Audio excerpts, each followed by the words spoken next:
Hi, welcome. We're back. We are back from a brief hiatus this week.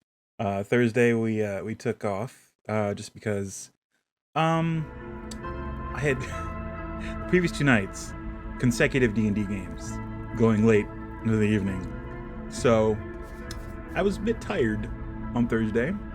I literally took a nap, a much needed nap. So sorry if you missed Breath of the Wild. It will be back this coming week for sure. So do not fret. I don't know if you're fretting, but anyway, welcome to this. We are going to continue to build the Caves of Chaos, classic D&D, advanced D&D module B2. Not B3, as we had previously thought. It's B2. And we are currently in the Orc's lair. We've gone through and we've built out quite a bit of it. I'm gonna double back after we finish this storage room, and I'm gonna double back and I'm gonna add more skulls, because you need more skulls. It's an Orc lair. It needs to instill fear as soon as they get in the door, the entrance to the cave. It's like, oh, skulls in the wall. Let's go. Let's just leave. So anyway, let's, so in this room, we've done most of the stuff. We actually, displayed most of the weapons that it says are here. 3 shields, 17 spears. We can't do spears. 2 axes. We have the axes. Axes are right there. Done and done. And, there's a small crate in the far northeast corner, which I've discovered by reading this. This is the north up here. This is north. This is south, east, west. So actually, we can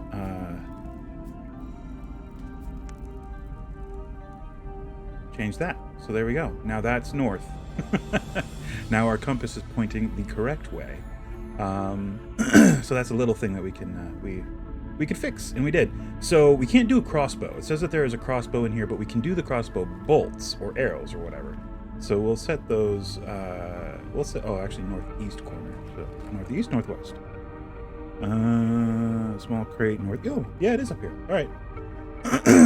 Excuse me. Oh God, I'm dying. I'm not dying. I'm fine. All right, cool. So we did the bolts. We can't do crossbow. It's good enough. We're going to throw in a couple other little containers here and there just to kind of flesh it out a little bit, but the description says that there's nothing of value in here aside from the listed weapons, so there's no real necessity. I mean, we can put in some food items maybe, maybe like one of these sitting up here. Where is food and drink? There we go. Oh yeah, we can put some of these. Like there's some weird spices, like maybe ground up cricket and like weird stuff like that orcs might have access to in here. Yeah, definitely if running this, describe to the players exactly what they're getting into, because it's likely that they'll just be like, let's just leave it. Or the more adventurous ones might be like, oh, I could use that for something. Sure. It might be a spell component somewhere. Who knows? So let's see. What else do we want to put? Excuse me. On this. Not much else. Where's the oh, containers. That's all in containers. I don't know what I'm doing here. There we go. That's what I was looking for. Maybe this one. Yep. Oh, that's not gonna fit. That is not gonna fit. Oof. Oh, I didn't turn on my grid or my flashlight. There we go. Now we can see better. There we go. Cool. That's not gonna fit either. We're just gonna pop that right there. And maybe they have one of these full of, I don't know, something. Some kind of rice or something. Who knows? Aside from that, I think this should be fairly empty. In fact, I think we're gonna do some rubble here and there. No, not brick. Stone. There we go. Just some rubble. And maybe some cobwebs? I don't know. cobwebs? Maybe not. Maybe like in this corner, just to illustrate that it hasn't been used for storage or anything in a long time, if ever. So let's see. That's under Grim. Is it Grim? I think it's Grim. It is Grim. I was right. Okay. Ooh, new things. Ooh. Oh, this is from the Aberration. Oh, they added stuff. I should also probably touch on that. They've added things since last week. A whole bunch of things to TaleSpire. And we will get to that soon. Ooh, what's this? Oh, that's cool. That's actually kind of neat. I like it. Ooh, what's this? Oh, that's cool. Wow, there's a okay. There's a bunch of stuff that I did not even realize. What is that supposed to be? A chain? Like a oh, I see. It's a lantern or a just hanging decor. Yeah, sure. And a weird chain thing. Is that a skull? It is a skull. That's kind of cool. All right. And whatever these are. Ooh. That's kind of neat. Oh, those are part of the new thing. That's right. Yep. Got it. Ooh. Oh. They have drawbridge trains. Drawbridge chain. That is hard to say. Drawbridge chains. Wow. Okay. Cool. That's awesome, actually. So they didn't add drawbridges yet, but they added drawbridge chains. So guess what I'm gonna do after this is over? I'm gonna go back to Keep on the Borderlands and add drawbridge chains to the drawbridge. Cool. Wow. They added a lot to this Grim set. This is new. These spines. That's a new thing. I'm guessing that's part of the Aberration thing. Ooh, what's this? Oh, that's kind of cool. That's definitely part of the Aberration thing. Anyway, we came into this tile set to get cobwebs, and that's what we're doing. We're gonna get cobwebs. All right. So some cobwebs. Journey down. Whoa, not that tile. My bad. This tile. Thank you. And some on the. Oh, there's a much bigger one. This will accomplish what I want. This will accomplish the thing that I want to do. And I guess I could put the other one behind it. No big deal. Yeah.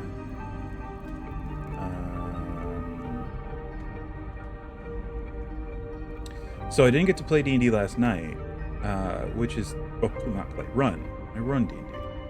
I hardly ever play D&D. I usually run it.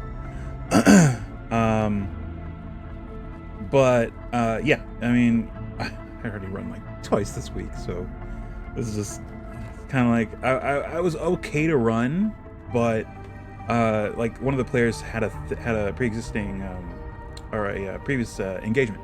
That's the pre-existing engagement. That sounds dire. A previous engagement, so we couldn't run. We're at a point in the game where it's like everyone needs to be present, or else things could go poorly. I guess that's a lot of cobwebs, but you know what? We're gonna do that, and in fact, we're also gonna put a little bit over here, just a little tiny little bit, just a little bit. And I guess you could also do hanging cobwebs, right? We just do one of these.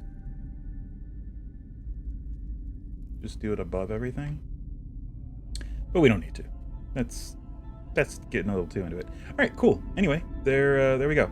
It's the storage room. It's a little worse for wear. This should. Actually, here, let's do this. Let's there and there and not quite. That'll work. There-ish. It should prompt the PCs to be like, look out for spiders, and then it'll put them on edge. That's what it usually does for my players. What does that say about me? Do I often just throw spiders at them? Well, I have in the past, but I wouldn't say I've done it to the extent where they should constantly be wary of spiders. Okay, so we did that room. We are going to go back. Actually, we can stay in the grim thing because we're going to use skull pile and add more skulls to the walls. Sweet. Let's do it. Do it. Yeah, right like that. That should work. And then up a little bit. Rotate it so it's not too copy paste. There we go. Down over here. And there's maybe one sticking out here. And then we got a couple sticking out over here. Yeah, rotates that a little better. Is it sticking out around the corner? It is. This is tricky. Well, maybe we want that sticking out around the corner. Maybe. Aha. Sure. That's fine. All right. So we do need one kind of like right here ish, just to kind of show where the orc would be peeking through, and I guess that's sort of close. And we can't go too high or else we're gonna have skulls popping out of the top there. So we are at a kind of at a height restriction. Yeah, right about there. And about there. And how about like that? Okay. We're also going to put some here and this entryway. Like the whole entryway should just be like a hard nope. Just like, nope. No. For PCs who are coming up to this cave for the first time. They look in, they shine their torch in, they see a bunch of white bones sticking through the walls, and an easy perception check, or maybe just even their passive perception tells them, yeah, there's skulls and niches in the walls. It's not some weird kind of ore deposit. They are skulls of beings that were placed there by something as perhaps a deterrent. Alright, I'm gonna put this trio right there. Let's see. And there. And another one. Let's try, put up two if we can. Like that. Sure. Sorry, I just took my allergy medicine, so I'm a little... I'm still a little... which is the clinical term. You know. Doctor, I'm... Please, give me the medicine.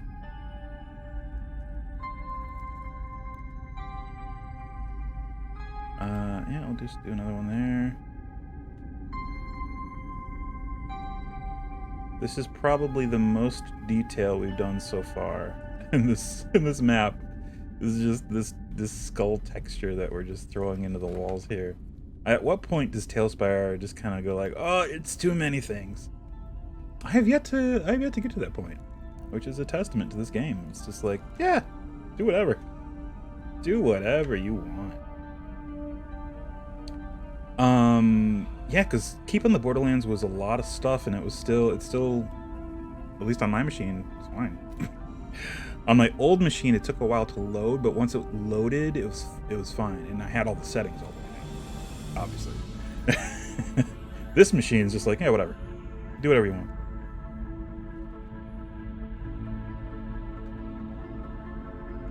It is cold and uncaring, is what I'm trying to say. No, it's a fine machine. I'm very pleased with this machine.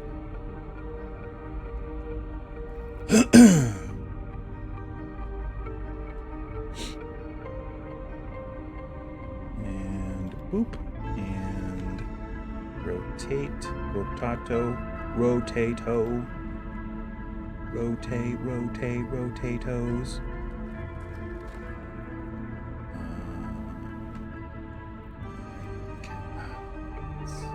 It's tough to do it at those edges. Maybe just like that down there? Yeah, sure. Sure, whatever. Whatever. I'll put one here. And how about one or two peeking out right about there. And how about one more up here somewhere.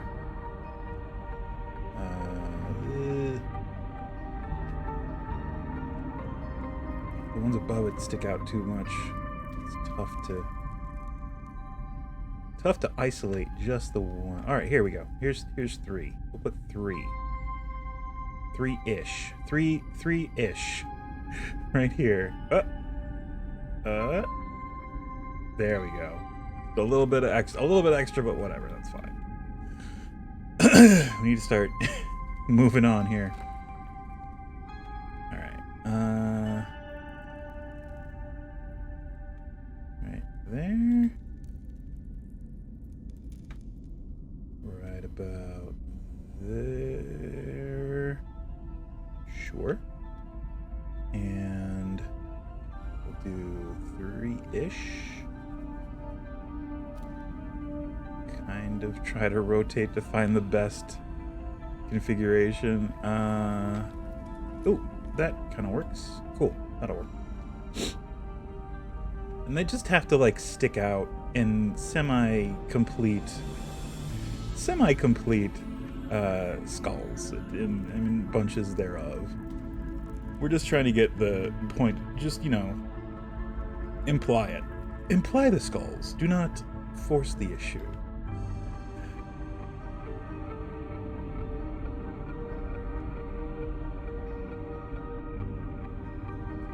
Hint at the skulls. Let the players draw their own conclusions.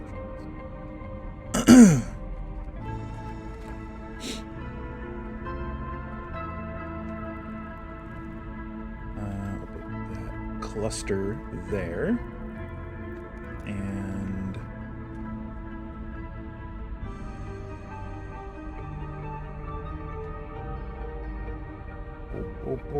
whoop. Sure. There we go. And another bit over here. Right there. Cool. Yeah, I guess we should do a couple on this last little bit here. And then we can move on.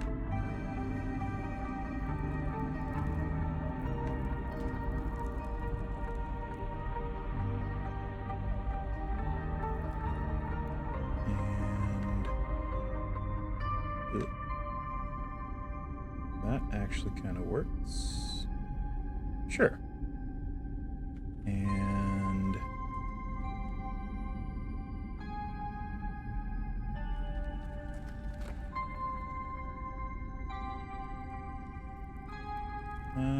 a little bit, and then I think that's good. And then can get it maybe a little bit there. And ammo. Oh, that work? No. Aha! There we go. Just trying to put a little bit right there. And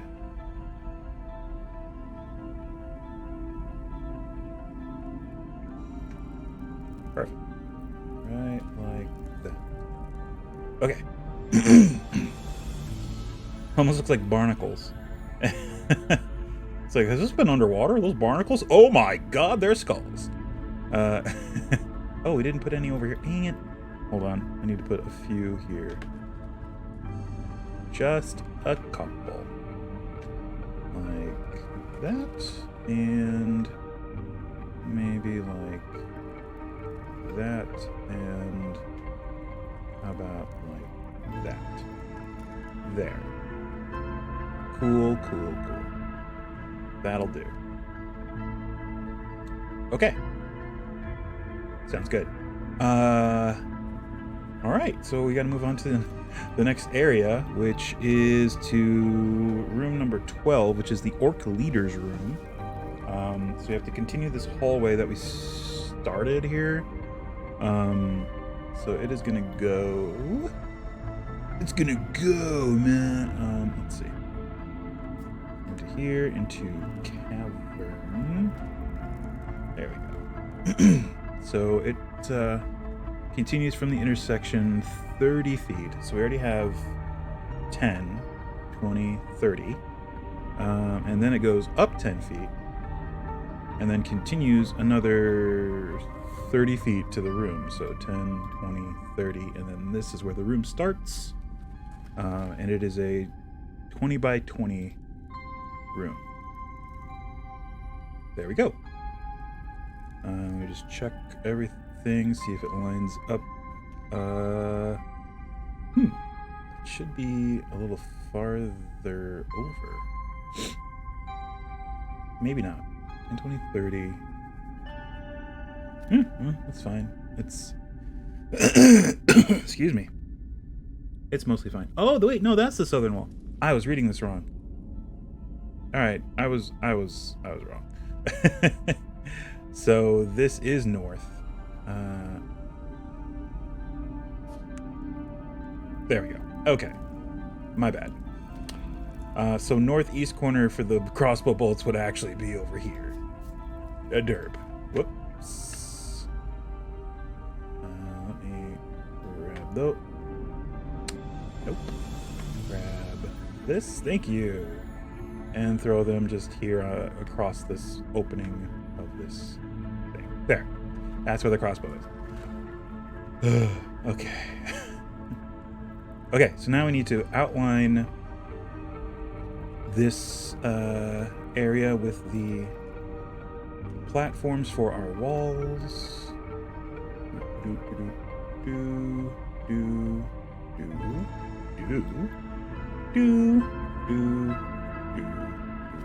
And actually, we have to go back.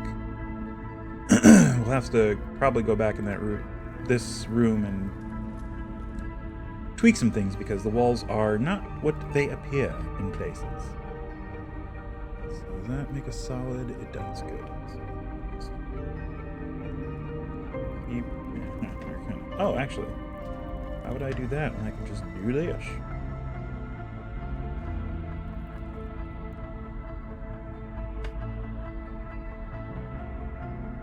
And that, good. That makes a solid thing. And we can do one here, which also makes a gapless wall. And we can just sink that one into that one. And also do like that.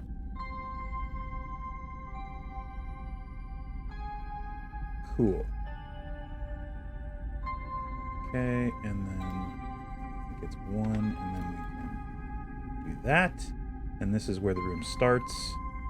So we're gonna do the thing we do to make sure that the doorways are, because there's gonna be a door, we have to make sure that the door is nice and solid against the walls. So we put this little extra bit of masonried wall. See, I thought with their new release they actually did a drawbridge, because in the spoiler art or the promo art they had a drawbridge, but I guess it was just those chains with existing tiles. So, oh well. I'm still holding out hope that they will do an actual functioning drawbridge that works like a door, like you can click on it and it will open and close. Oops, open and close.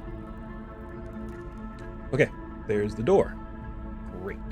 So this room is 20 by 20. There's the door. There is a secret door here in the south wall, which is fine, but it's like a 10 to... Okay, yeah, that's still fine. So, cavern and that. Cool beans. So this is the secret door, wall, whatever. Apparently there is a tapestry in front of the wall there, so yeah, that just opens up into a, which I guess is just going to share a wall here with this structure and here. But yes, this keeps going.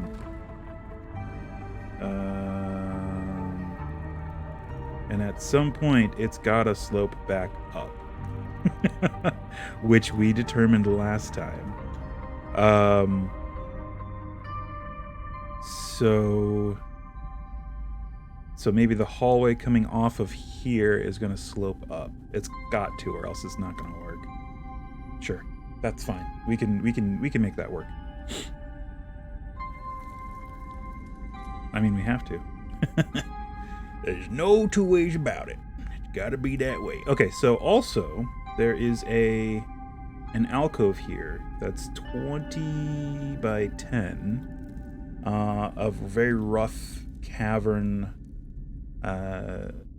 like hewn, not really hewn, but like a natural cavern alcove in here. So we're gonna have to do that as well, and that we can make, like, we can put a couple stalactites and stalagmites in there just to make it look more natural, not carved, or as carved.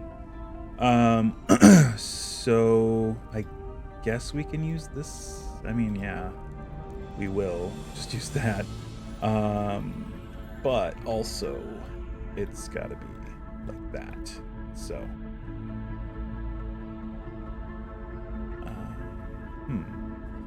so it's going to be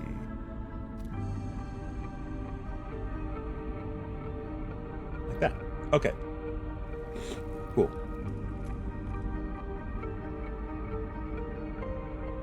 Does that make sense? I don't know, man. Oh, you know what? No, we goofed. We goofed there. There we go. That's what.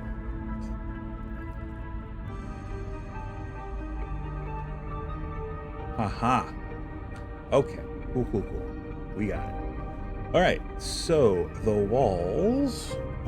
Let's just start out with this sweet boy. And I can't put one there because I need that to be removable. So that literally has to be its own thing. There's nothing I can do about it. It's got to be its own thing. So I need to have the walls meet up in a way that it doesn't make any gaps, which is kind of difficult to do. That's gonna make a bit of a gap. So is that. What if we combine forces? No. Doesn't really help. Well, yeah, it is what it is. What if we just did this and just doubled up there? Does it fit better? I mean, it's fine. All right, whatever. It is what it is. Pop one there. All right, so here's where there's a tapestry hanging that's concealing this natural cavern. And in fact, I might make this a little bit more granular, and just like vary the height of the floor here and there.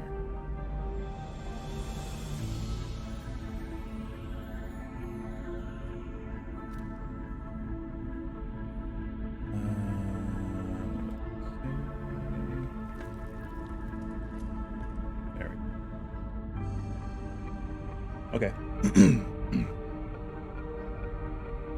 And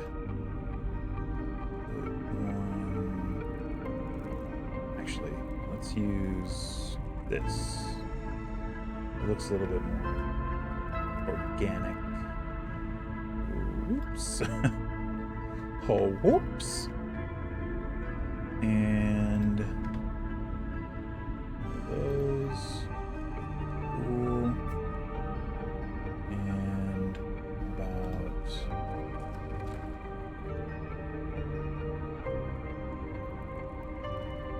Jeez. Okay. Those varying heights are really messing with my auto placement thing here. Right, fill that gap. And then does it come out there? It like sticks out weird there. That's right. So we need this. Yeah, actually. Yeah. Like that. That's actually perfect. That does what it's supposed to do. Sweet. Oh, we should also probably fix that so that it goes all the way down to there on both. There we go. Much better. Okay, so yeah, this is an awkwardly shaped cave. And we can actually that's still it's really gonna do it. Nah, let's just come straight out then. I was gonna try to like make this wall angled down, but it's just too. It makes it unable for you to move a mini through there, which I always try to keep that in mind when building this. You always want to make sure that you can actually move minis through the terrain, or else what's the point? What's the freaking point? Okay, so there's the hidden alcove, which I suppose we can hide a little better. What's that? We can throw one of those in here. Yeah, actually that actually works. All right, and we're gonna throw in one of these. There's actually a bunch of stuff in here, so I don't want to do too much, right? There's a lot. There's supposed to be a lot in here, so try not to jam it up too much with junk.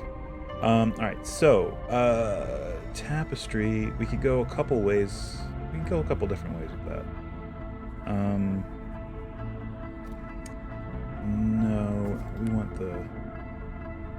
this miscellaneous interior, and we want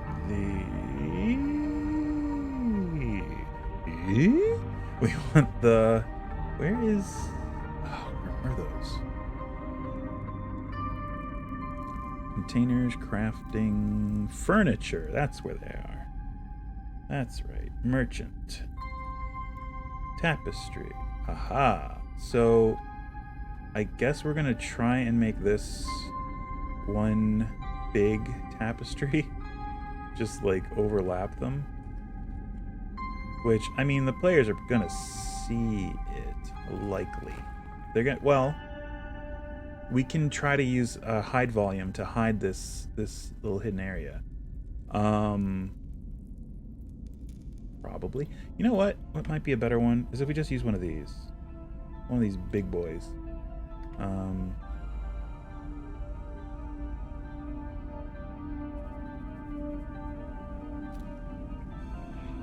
Yeah. Oh, actually, it kind of lines up. Almost. We do like that. Sure, there we go. There's a big tapestry, double-sided apparently. That's hiding stuff in the wall. All right, cool. All right, so back to the room. Okay, so we have the room built. Now back to the description of the room. I'll just close this so it doesn't fall off my desk. This large creature, the orc leader's room, this large creature is clad in chainmail, has a +1 magic shield, and carries a mace. He fights as a 3-hit dice monster. Okay. It has 12 hit points. Oh my god. And adds +2 to damage he causes when successfully striking an opponent. Thus, 3 to 8 points of damage. Right. Okay. So it's a d6 +2. This is due to his strength and skill. He carries 31 gold pieces and wears a ring set with a gem. A total of 700 gold pieces of value. Ooh. The room is carpeted, has tapestries upon the walls. Note one of these covers the entrance to the small cave to the west, and battered but serviceable furniture. Okay, so there are tapestries on the walls, which we can just do it like this. These don't really sit flat on these weird cavern walls, but what are you gonna do? We can do that. That kind of works. Sure. Yeah. Okay. Tapestry. Ooh. Whoop. Up a little bit. Tapestry. Yay. Is there... Oh, I'm assuming, yeah, there's a tapestry here, too. We can actually probably use this big blue fella. And, nope. Nope. Doesn't quite work. Not quite. I guess we'll just do this. Just, like, double this one up or something. And we're gonna have to use a hide volume to conceal basically all of this so that we can turn it off and on to reveal this hidden, secret wall, secret passageway. I mean, we can try to even it out a little bit so it doesn't look so awkward with the tapestries. So, yeah, I guess that's fine. It's really fine. Okay, so let's see. Battered serviceable furniture and a cot. His two mates sleep on cushions at the foot of his resting place. The two females in the place fight as males. Well, I should hope so. I'm just gonna go ahead and assume so. 1979 D&D. Wait, when did this come out? 1980. Yeah, it was probably written in 79 or earlier, and then published 1980.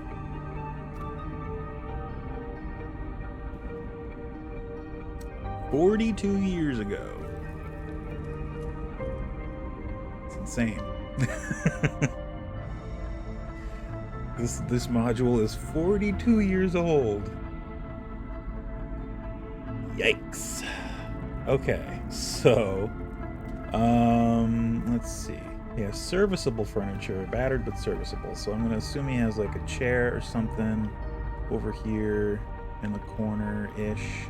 It says he has a cot. Perfect. Cot right there. It says the females sleep on cushions near his resting place, so we have cushions. That would be under miscellaneous interior. Here. There we go. Cushion. And cushion. Amorphous trousers. Does it have maps? Sounds like you're transcribing everything. Oh yeah, it's got maps. It's got map. One massive blue and white classic D&D map. Cool that editions are compatible though. Yeah, I mean, for the most part, they've stuck true to the essence of like the monsters and stuff and all that. But you know, I would say 4th edition was the one that really stands out as like, yeah, you really got to work to make it compatible and you know, work stuff in. But 5th edition's just, you know, backwards compatible. I mean, I'd say even with 4th, you just, yeah, as I said, you got to work a little bit more with it. But yeah, it works. It works. Oh, we can add some more pillows here and there. Yep. And whoops, maybe over here. Okay, works. What else we can put here? So we need to make this a hide volume, and we need to make this a hide volume. But we also have to add more furniture, I guess. He said it says it has furniture, serviceable but battered furniture. All right. I mean, what else would he really have though? Maybe a bench. Let me go into furniture. There we go. Oh, like maybe this. I would imagine he has something like this. Why not? And just a couple things sitting on it. And a bench. Like, well, hey, there we go. That works. I mean, what would he really have up there? I don't know. Like a bunch of food. I definitely put a flagon up there for sure. Is this a shorter stool? Oh my god, I didn't know they had like two heights of stools. Cool. Maybe this instead. Whoops, not the floor. There we go. Alright, cool. What else can we throw in here? A bench. That's what we want. A bench. Maybe right about there. And more battered but serviceable furniture. Wardrobe? That's too fancy. I'd say that's too fancy. Yeah, I mean, this is fine. Let's just throw like that up there. What else? Oh, bookshelf. Bookshelf counts as furniture. We could put that somewhere. How about right here?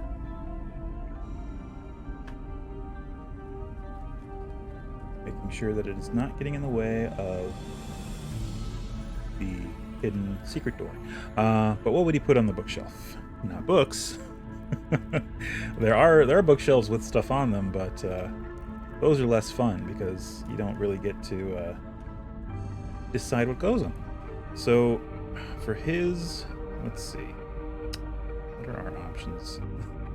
What do we got? Containers. We'll put, can this fit? Yeah, not really. This top.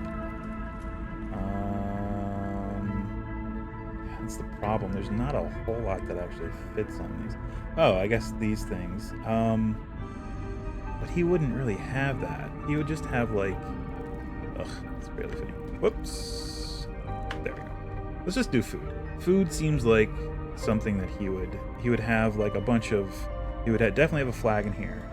He would definitely have an assortment of liquor that he got from caravan raids, right? That seems feasible. There's a green one too. Yep. And maybe one of these. Bottle of Johnny Walker. Bottle of Johnny Walker Black right on the top there. Maybe he's got some cheese just stashed under there.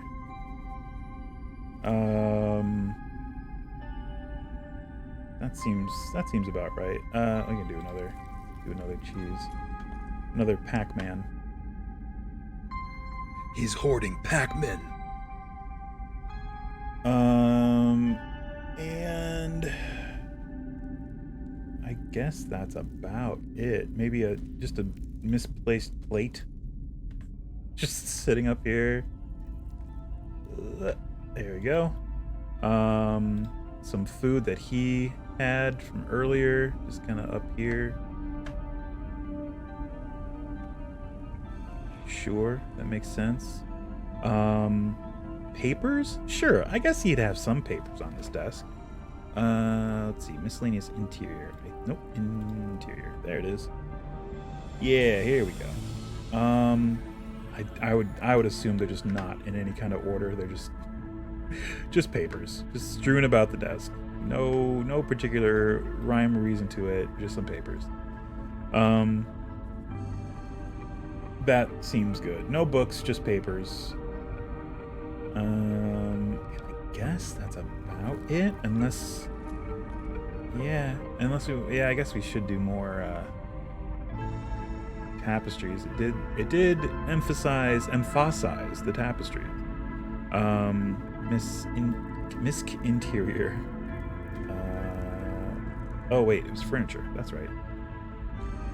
Those are so interchangeable. Miscellaneous interior and furniture. Well, they could be in either one. All right, so we do another tapestry here. Another one here by the door. They're all slanted in the same direction just because of the way the walls are. And another one here above this. And how about one of the narrow ones over here? Whoa. Right about that. Sure. That works. Cool. I'd say that's enough for this room. So now we need the actual orc. I guess we could do this guy, although sorry. Let me get out of build mode so we can actually see these. I mean, yeah, that's sort of orc chieftain. We could use that. Another option we do have are the half-orcs. They have a whole half-orc section, and we can just use this guy. Oh, that's a female, isn't it? I think that's female. I guess you could go either way. It looks a little female. Let's go with this dude. Yeah, that looks like an orc chief. We'll use it. And females... Oh, perfect. We'll use these. They look quite ready to kill, so that works. That works out. We could have used her, but she looks very non-combatant. In fact, we do have to go and put orcs in the common room, so that's good to know that we have that. All right, so there we go, and that's the main room. Now we get to do the storage room. Back into build mode, and we want crafting, because there, as it says in this area, in this alcove, this alcove is used by the orc leader to store arms and treasure. There are 2 complete suits of chainmail here. Ooh, okay, well, we can do the armor rack, and since this thing is no longer locked to the grid, hooray, we can put it wherever we want. 2 complete suits of chain. Boom. That would have taken up so much room pre-Chimera build. We would have had to devote 2 full squares to those suits of chainmail. Now it's just like, oh yeah, you just cram them in there wherever you want. Let's see. Okay, so there's one of them is man-sized and one is dwarf-sized. I mean, men and dwarves are both medium in D&D rules, so one fitted for human, one fitted for dwarf. It's all proportions. All right, sorry, getting some more coffee. Father's go-go juice. It's not called that, it's called coffee. 4 swords and a locked iron chest, which holds 205 copper, 386 silver, 81 gold, and 13 platinum. That's not true. It holds all electrum. 5,000 electrum. No, it's just a bunch of electrum, likely. Where is traps and treasure? There we go. Iron chest. This works just fine. Is this the front? I think that's the front. We'll test it. Nope. I was wrong. There we go. So we can put this up here. Hey, Grimbeard Adventurers. How is it going? Welcome to the chat. We are building the Caves of Chaos. They're chaotic.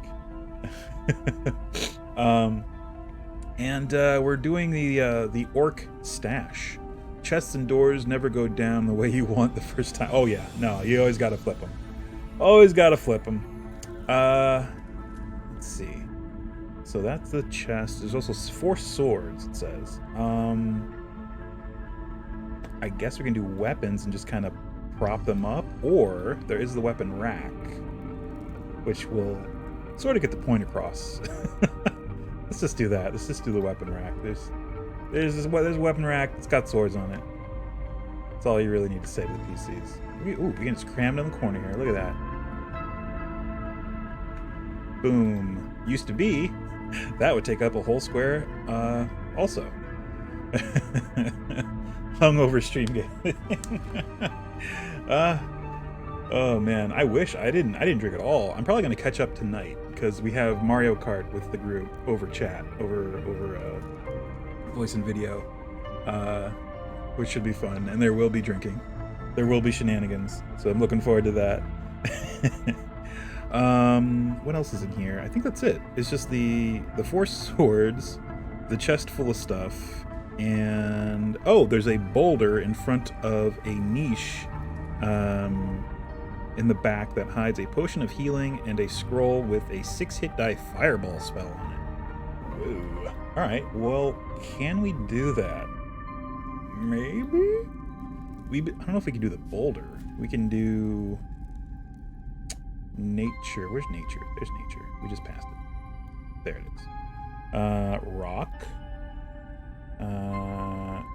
Cavern.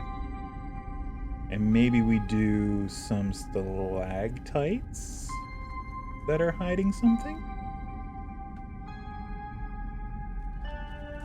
Perhaps? We can do some stalactites. Sure. And stalagmites. Where's a smaller... There we go.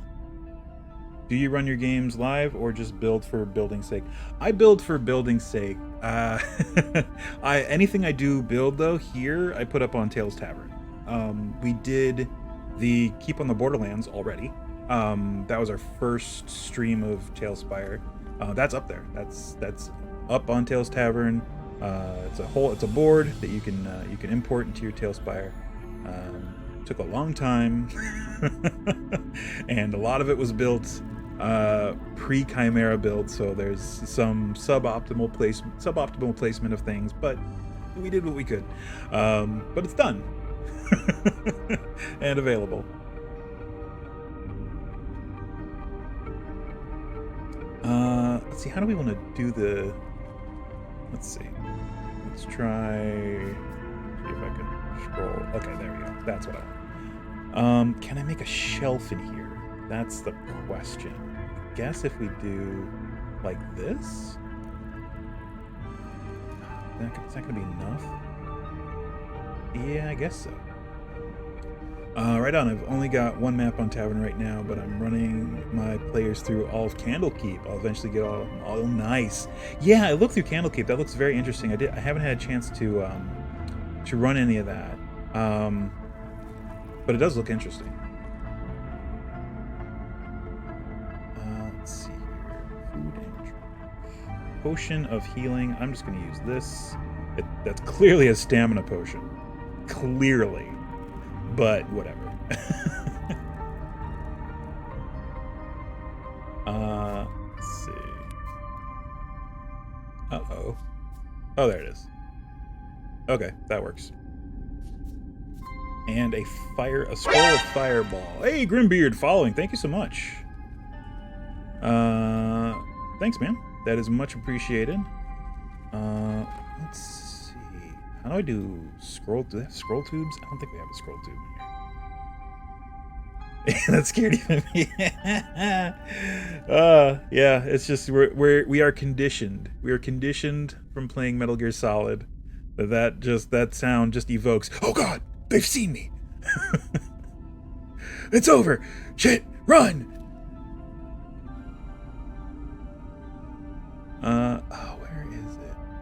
Ding dang it. I don't know if we have anything to really depict a scroll tube.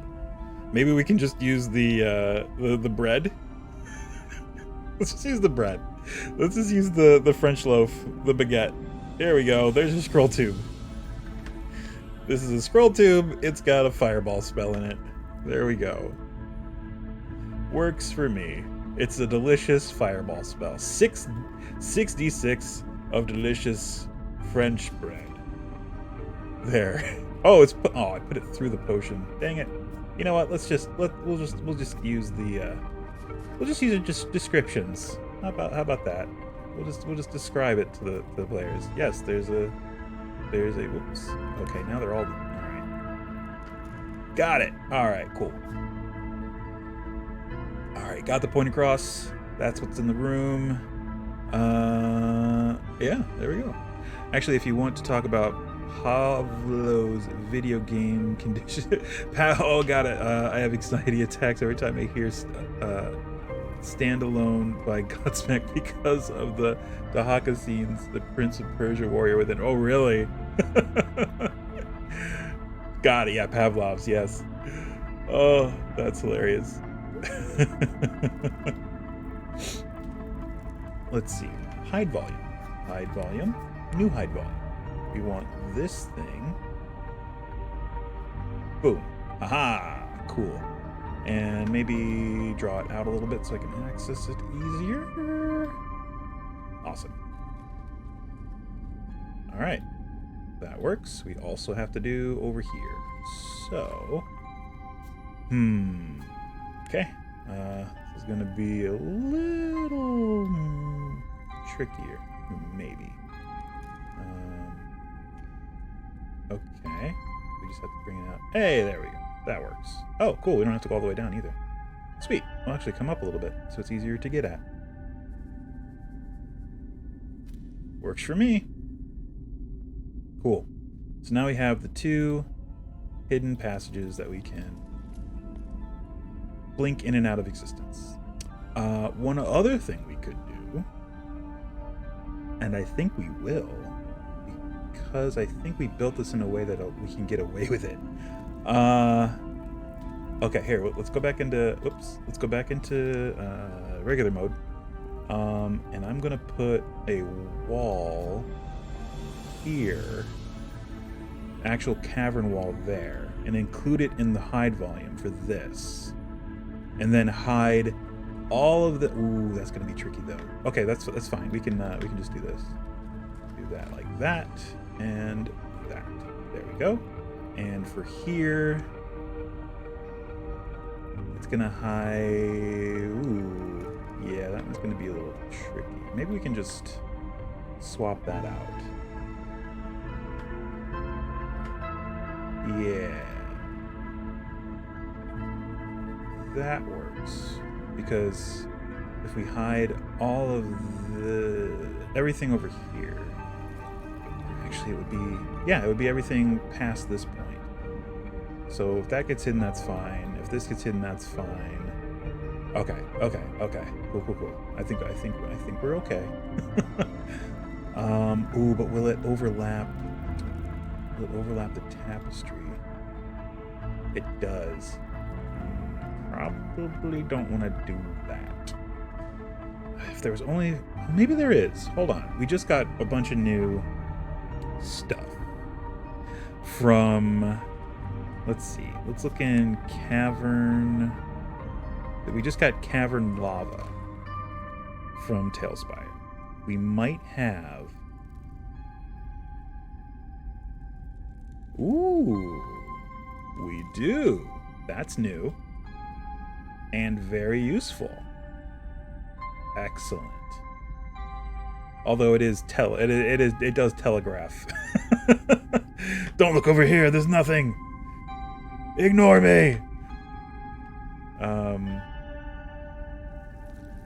Yeah, it does kind of telegraph the hidden chamber, but you know, I guess that's fine. If they're not paying too close attention, they won't notice.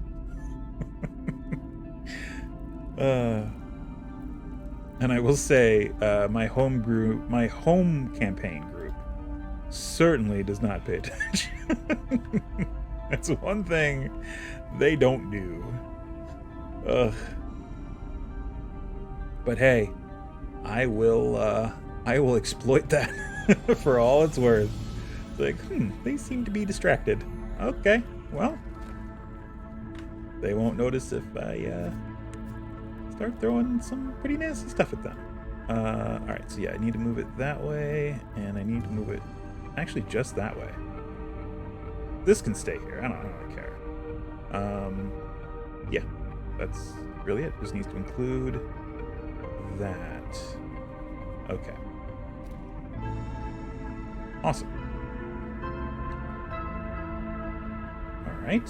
And now we're going to make a new hide volume. That is this entire room.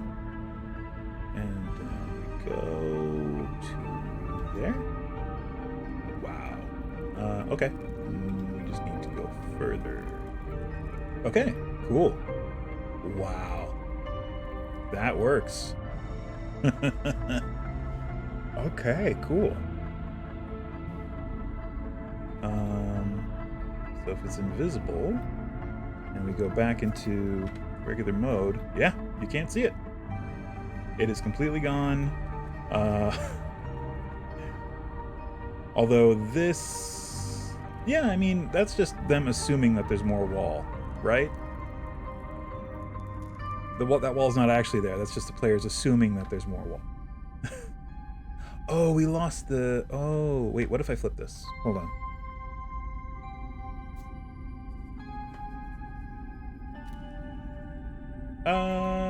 Actually, yes, that's fine. I'll take that. That's fine. It's a little awkward, but that's okay. Oh, and my cat's food dish is once again reminding us that it is time for our first little ad break. So we will take that, and when we come back, more TaleSpire. We're gonna just continue building down this cave. We're gonna go through this secret door, and I wish it was easier to get to that control. Like if it was like a shift tab to just get to the whatever, to bring up the invisibility controls. Well, whatever. We'll be back in a little bit, and we'll do more TaleSpire. Promise.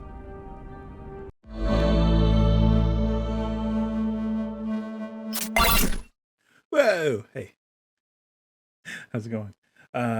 We are back to TaleSpire. So one thing I think I'm gonna do is once I have this room built over here on the other side of the secret door, I'm gonna make it invisible as well. I think so. If we make, yeah, because actually that room is okay. That room has secret doors on either end of it. The only way into this room is through a secret door. There are two secret doors that lead into this room.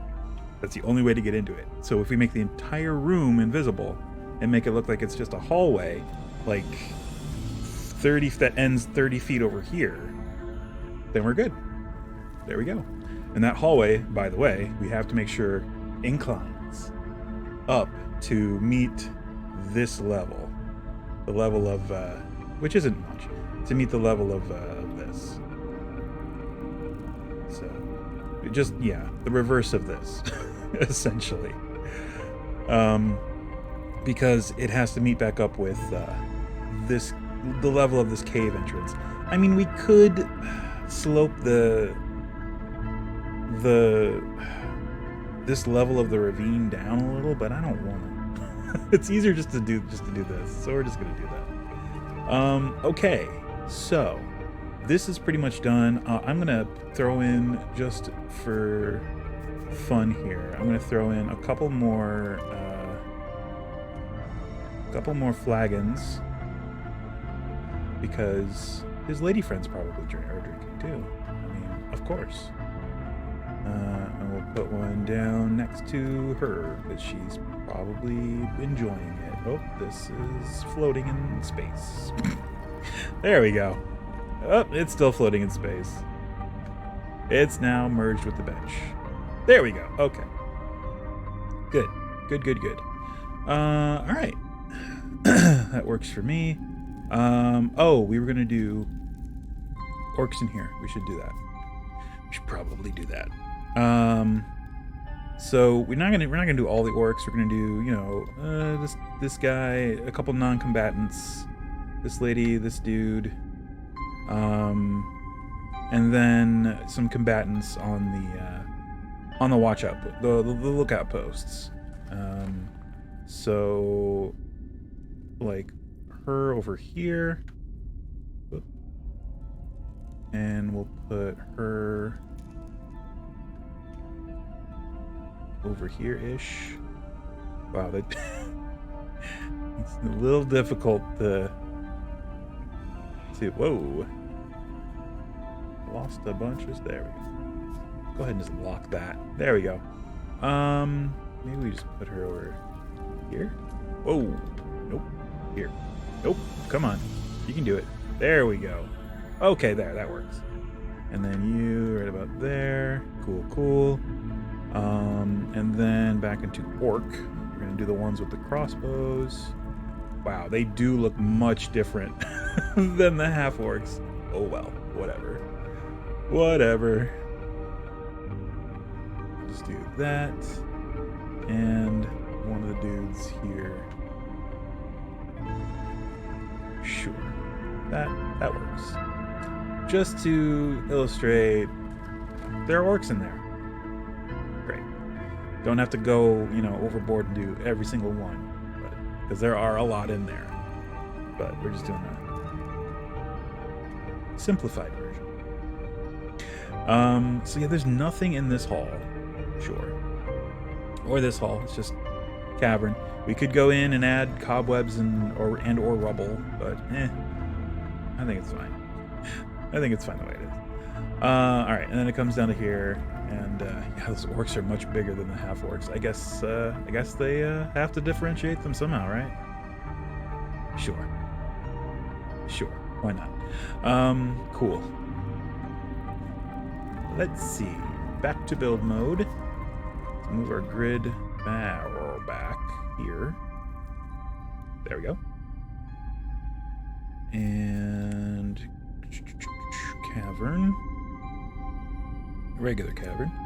But yes, they added cavern lava as one of the new tile sets. So that's actually pretty cool.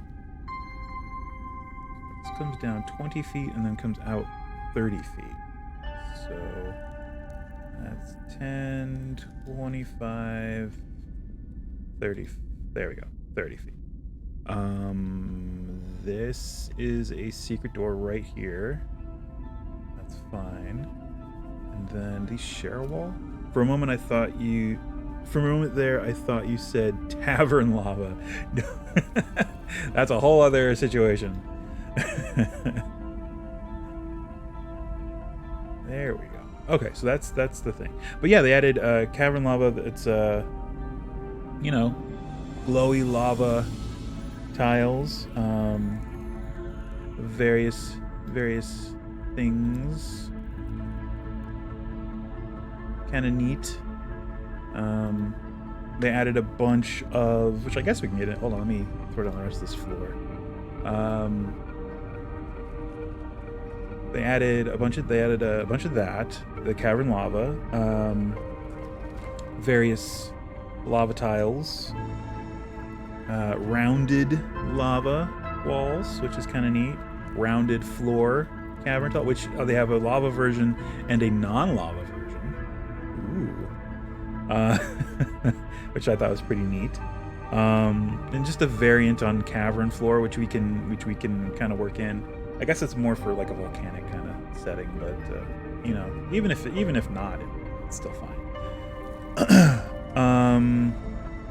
What else did they add? Oh, they added figures, new minis. Let's see. I think it was under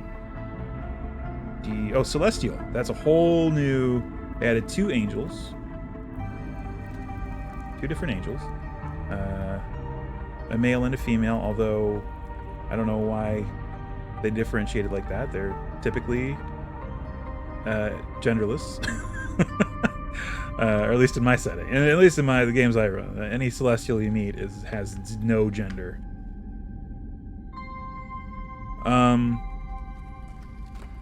But whatever. And then demonic. They finally added more demonic stuff. For the longest time, all they had was the imp. Now, they got a bunch of stuff. They got this magnificent bastard. Look at him. He's got a one eyeball. It's terrifying. We got Goatman. Ibixen, I believe was what they're called. It's covered by my green screen. I actually have the old 2nd edition Diablo module where you could play Diablo in D&D. Hellhounds, which I endorse fully. This terrifying thing, some sort of Glabrezu, but with weird insect eyes and horns. Sure. Succubus. Added a succubus, because you need that.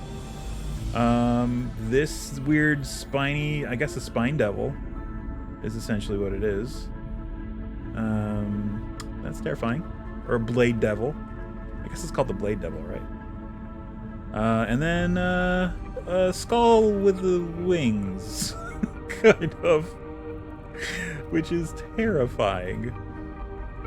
And yeah, you just make it fly. There we go. Yeah, so that's the new demons that they added, along with the lava tile sets. Whoops, that's not what I wanted. There we go. There we go, and there we go.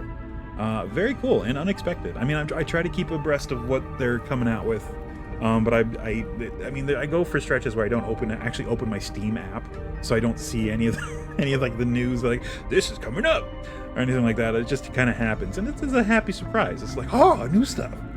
So yeah. So yeah, there's all new stuff. Pretty cool. I think that's all they added. They didn't add. They added the demons and they added the celestials and just a bunch of tiles. And we went through and looked at a lot of the where is it? The Grim. Yeah, there it is. Grim. The Grim stuff. The chains. Yeah, some chains and random stuff. So, yeah, cool stuff. Cool new stuff. I'm still waiting on bated breath for them to integrate the custom mini thing, because that's gonna be seriously awesome. It's like, oh, I can just build my mini on Hero Forge and then import it. Sweet. That sounds like a plan.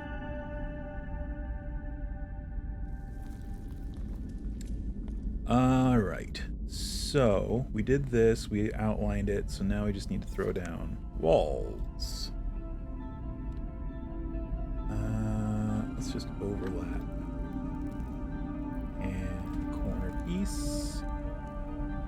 And whoops. And overlap. Sure. You never get that quite right. My cats are zooming. So this corner is going to be a pain in the ass, because now I gotta make sure that this, well, I guess, yeah, no, it's going to be a pain in the ass. Well, maybe not. Here, let's see. Let's, no. Whoops. So yeah, if we just make this a hide volume, I mean, this will disappear. It's not a big deal. Like this whole thing will disappear, and this piece will disappear, and it's not going to take anything away from it. That's just covering the gap, and if you hide the thing, it just makes a bigger gap. So there's no point in hiding it anymore. All right. Let's do a corner piece here, and then the rest is pretty much candy.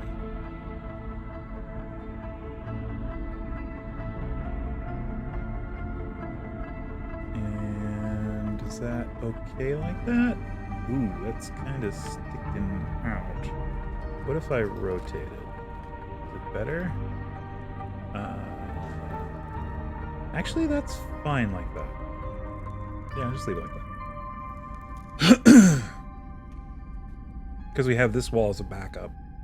So there's actually no gap. Works for me, man. All right, so, oh, no, yeah, it comes off right here. So, let's see. Let's do this. Let's throw down these. And, all right. So this whole room, that might be a little difficult since it shares a wall here. We might have to do two hide volumes. One to get this and one to get this. Because if we do this whole thing, it's going to hide this wall, which we don't want to hide. Yeah. I mean, it's not a big deal. It makes it a little clunky, but it's still fine, I think. So we would need to do like this whole thing. Oh no. Oh, actually, yeah. No, that's fine. We can just do this.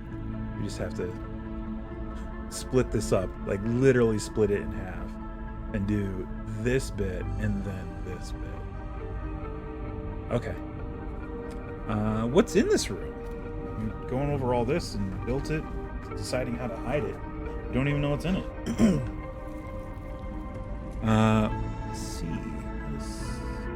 Oh, this is a whole new area, actually. So this is another orc lair. Similar to the orcs in Area B, these monsters inhabit cave areas 14 through 16. These orcs, however, do not rely upon a continual watch being kept. Instead, they have a series of nearly invisible strings running across the entry passage, about 11 feet from the entrance.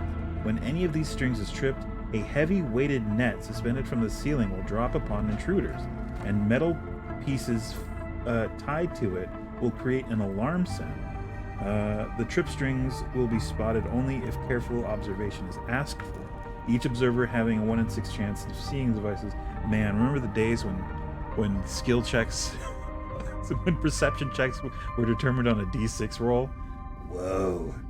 1 in 6 chance of seeing the devices. The camouflage net is 10 feet wide and 18 feet long, made of thick, tarred ropes, and will entrap the victim for 1d4 rounds.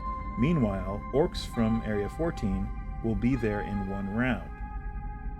Okay, well, that's what the area we're coming into. That's, my cat is zooming. I don't know if the mic is picking that up, but she's doing Scooby-Doo scrambles all across. And by Scooby-Doo scrambles, I mean, I think I've got the sound effect for it. Hold on. Where is it?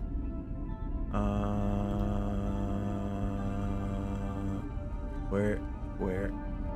Did I got it? Yep, there it is. I don't know if that did it. Oh, I don't know if that's playing. Oh well. I guess I'll find out when I hear it back, because I can't hear it at all. Anyway, back to this. Okay, Forgotten Room.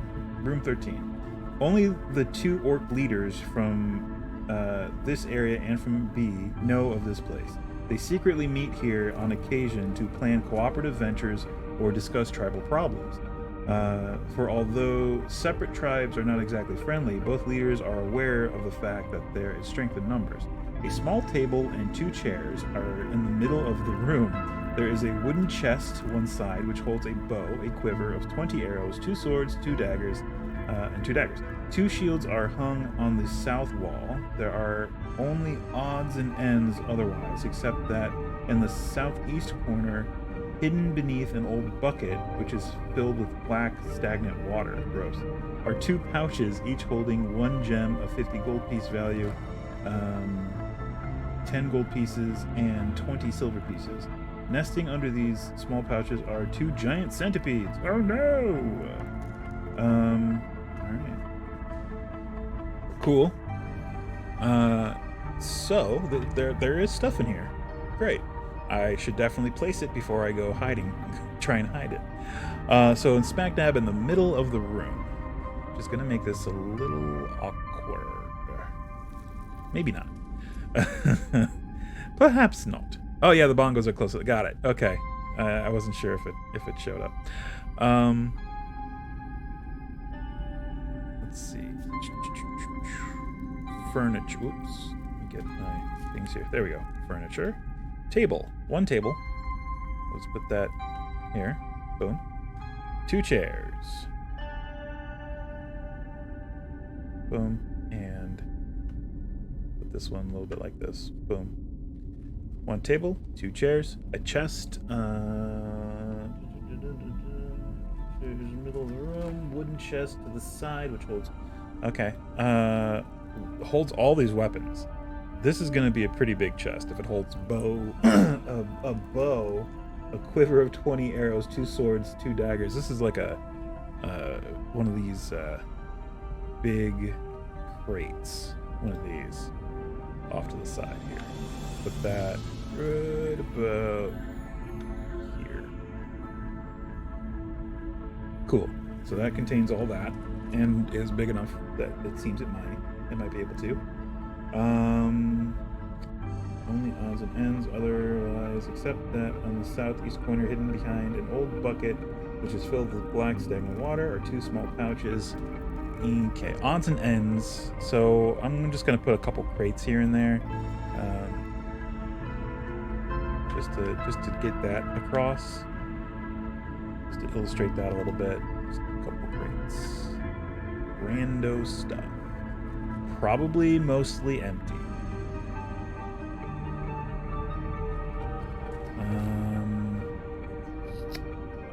About there are no there are no barrels or buckets. Barrels. There are barrels. I'm looking at barrels. There are no buckets. Oh, here we go. We can just use this bucket. Perfect. That works. That'll work for a bucket. Done. Okay, and that was the southwest corner, right? Southeast corner. Okay, so we gotta move these. There. All right, and hidden are a couple of centipedes. Okay, do we have giant centipedes in TaleSpire? I think we do. I feel like I've seen them before, although I could be completely wrong. Yes, we do. Giant centipedes. And I can make them whatever size I want. Within reason. Oh, there, we can just hide them. That's the easiest way for this. Let's look up what size are giant centipedes in 5e? I don't know. Let's look it up. Gigante centipede. Giant centipede. There we go. It is a small beast. Cool. Good to know. All I needed. So we will resize it to small. Ta-da! And there are 2 of them. So let's go ahead. Move it over here, just rotate it, and then shift, pop it up here, and then shrink it. There we go. 2 giant centipedes. And we can just hide them. Oop. Oop. Perfect. And that's independent of the hide volume. So that should work. I'm hoping and praying. I'm actually hoping and praying also that these being over the line of the center of the room isn't going to interfere too much with doing these hide volumes. But we'll see. We'll see. Shan't we? Alright, so that's basically the room. We can probably put a couple more things down. How about a barrel? Like right there, and one of these just sitting on top of it. Again, none of this is going to be anything like valuable by any means. It's all going to be just like, oh, this container's empty. Here, odds and ends. Here, empty basket. Perfect. That's like a floating basket. That's a little more interesting.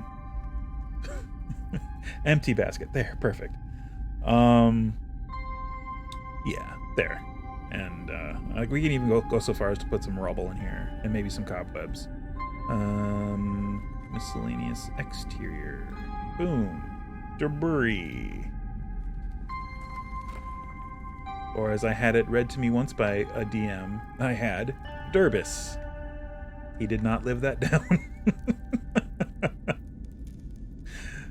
He did not live that down. Whew. Alright, some debris here and there. We need, what else? Some cobweb? I'd say a little bit of cobwebs, not a lot. It's like, not in that corner because that is going to be opened. I would say maybe just in this corner over here. Sure. Maybe a little bit on the wall here. Would that be all right? Yeah. Let's see, like here. That's fine. Cool. Okay, that works. Cool. Do we want to put any papers on the table? Maybe not. What are these? Ooh, weird horn things coming out of the. Ooh, that's kind of. Okay. Cool. All right. Anyway, let's hide volume this shiz. So we need to go from here. Oops, new hide volume. There we go. From here over to here. Should probably nope. Okay, that works. Okay. That is good. Okay, so it didn't get the chest. Okay, now it did. All right, that's fine. Cool. Okay, cool. So I guess we don't need to go down that far. All right, so that hides all that. Great, perfect. So now a new one where we are going to hide this. Down to there. Oops, down to there. That's way too far. It's very hard to tell. Right about there-ish. Alright, that works. Alright. So, between these two, everything's hidden. Great. So if we reveal, what if we hide this one first? Oh, it hides the items in it first. So that's the only thing. It'll just hide the item. Whatever you hide or reveal first will do the thing. You get what I'm trying to say. All right. Here's a problem. This also needs to be. Ooh. Coffee. Well, can we do a hide volume within a hide volume? That's, I guess, what it's going to come down to. Oh, well, yeah, apparently yes. Apparently yes, we can. Okay. But what if we hide this whole thing? Okay, can we reveal this? No, because the other one's hidden. So there is a way around it. We're just going to have to build the hallway here 5 feet in with another wall. Like, this is going to be a double wall, essentially.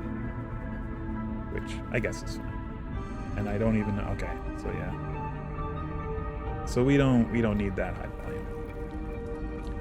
We're just going to have to work with it. Alright. Cool. So yeah, we're just gonna do it.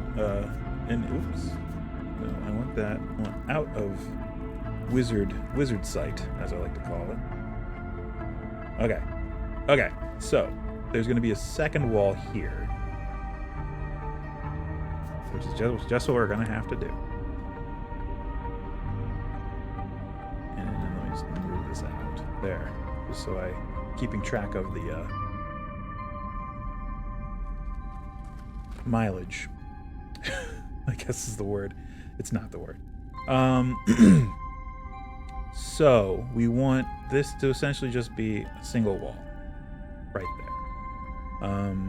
It's just going to look like it comes to an end here, this hallway, which is fine. Do I want to use some of the new cavern? Ugh. Do I want to use some of the new cavern? I might have to.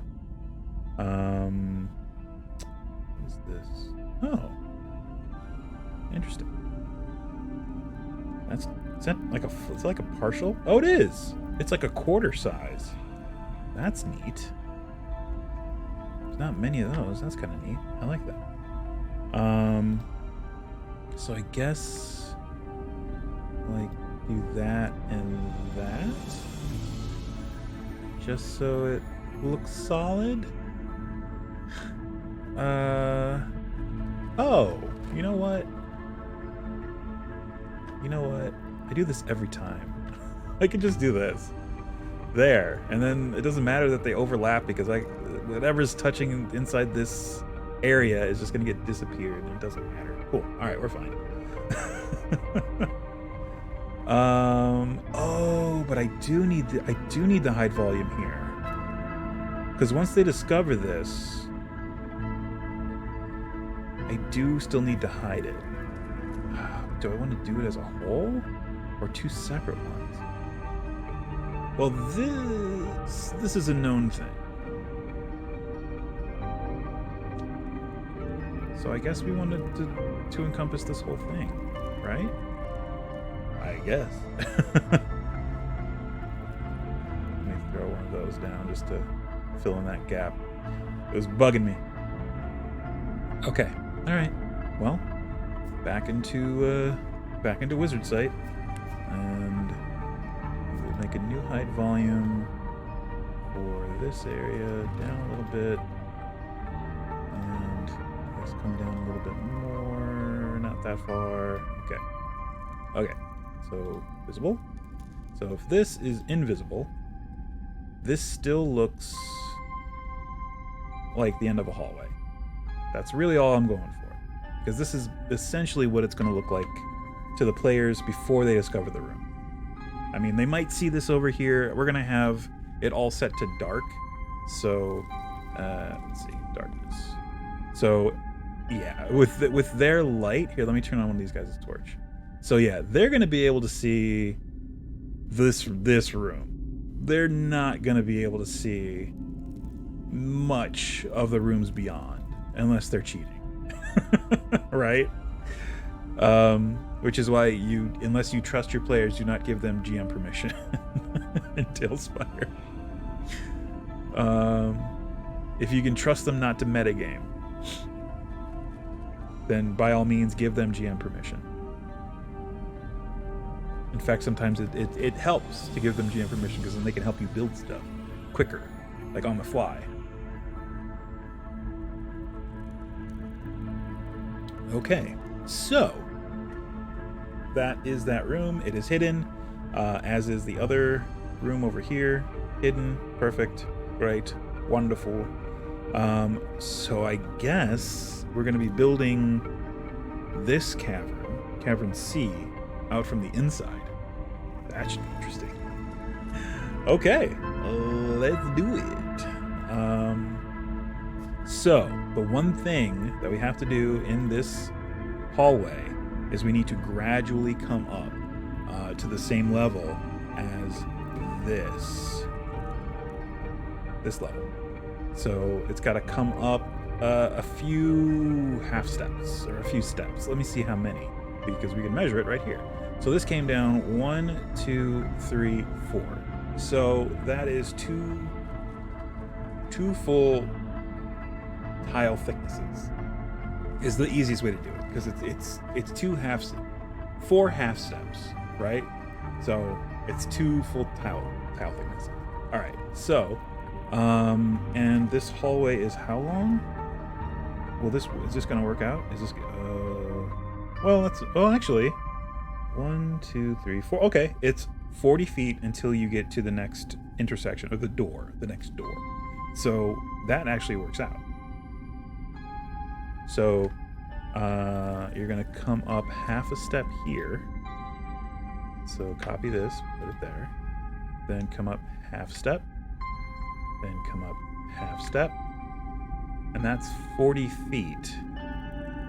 And then you get to the door, which is gonna be the last step. Let me make sure. We are okay now. Yeah, we're not yet level again, and we should be level. I'm crossing my fingers. Yep, we are level. All right, cool. So that gets us up to where we need to be. And then right here is where the door is. So let's see. Give me cavern. Thank you. Right there is where the door goes in. And what does that say on the map? There's a very small text. G, a lowercase g. Okay.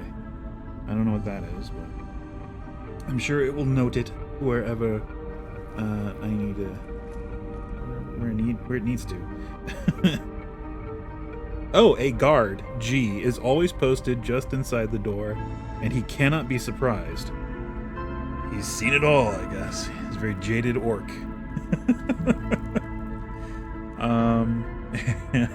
Sorry, that was a bad joke.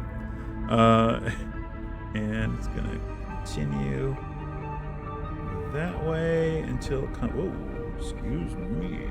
Until it comes down this way. And this is the cave entrance. Right here. It comes down 10, and then that's an intersection. So this goes off in this direction and this direction.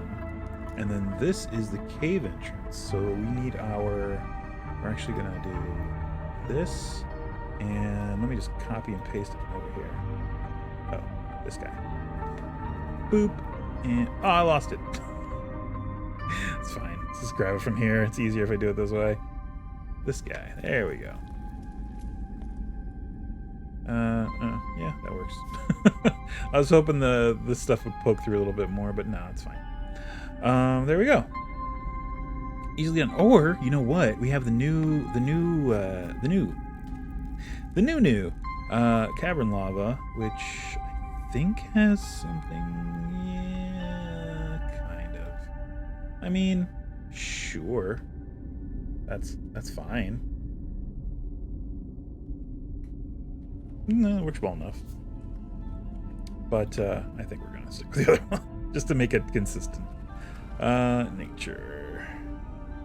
There we go. Okay, cool. So that is the cavern entrance for C.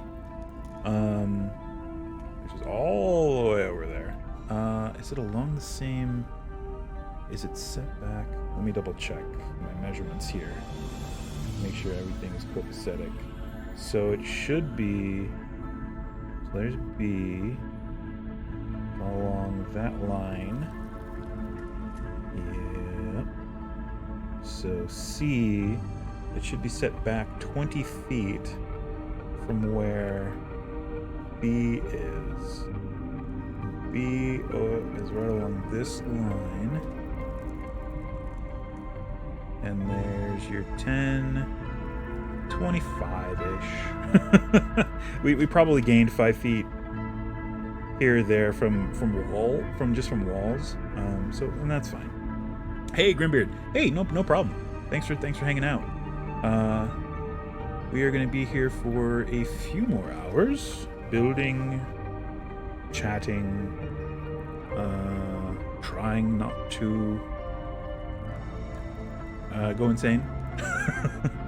I guess. All right. So here's the. Now we got to do a slanted wall or a wall ramp. I guess that's the right word. So we got to go up at an angle with this wall, which is, I guess, easy. They have. Oh no, they've got walls with floors, but it's goofy. It's like, let me see. Where's cavern? Yeah, I got this. Will this work? Just so I don't have to.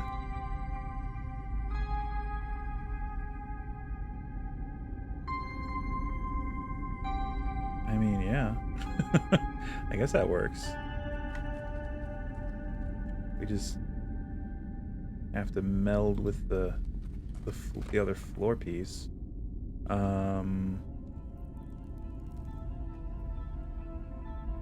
That's up half a step. Which I guess we could just, if in the future, we can just use these, right? We don't have to put down the floor. We can just use this tile. Because it makes the floor for us. Alright, yeah, that wasn't as pain in the ass as I thought it was going to be. And there are no gaps in the walls, which is added bonus. Alright. Ooh. All correct. Am I looking at this right? Oh, I see what I did here. I overlapped that first one. That's fine. It doesn't matter. Alright, so now we do need actual floor bases. So we need to come here, go that down, go that down, which is going to look a little awkward, but it's fine. And then this goes here, here, here, here. Oh, nope, not there. Sorry. That continues off in that direction, doesn't it? Yes, it does. Wow. There's 10 feet between those two? Yep. Cool. That works just fine. So that continues off in this direction for a little ways.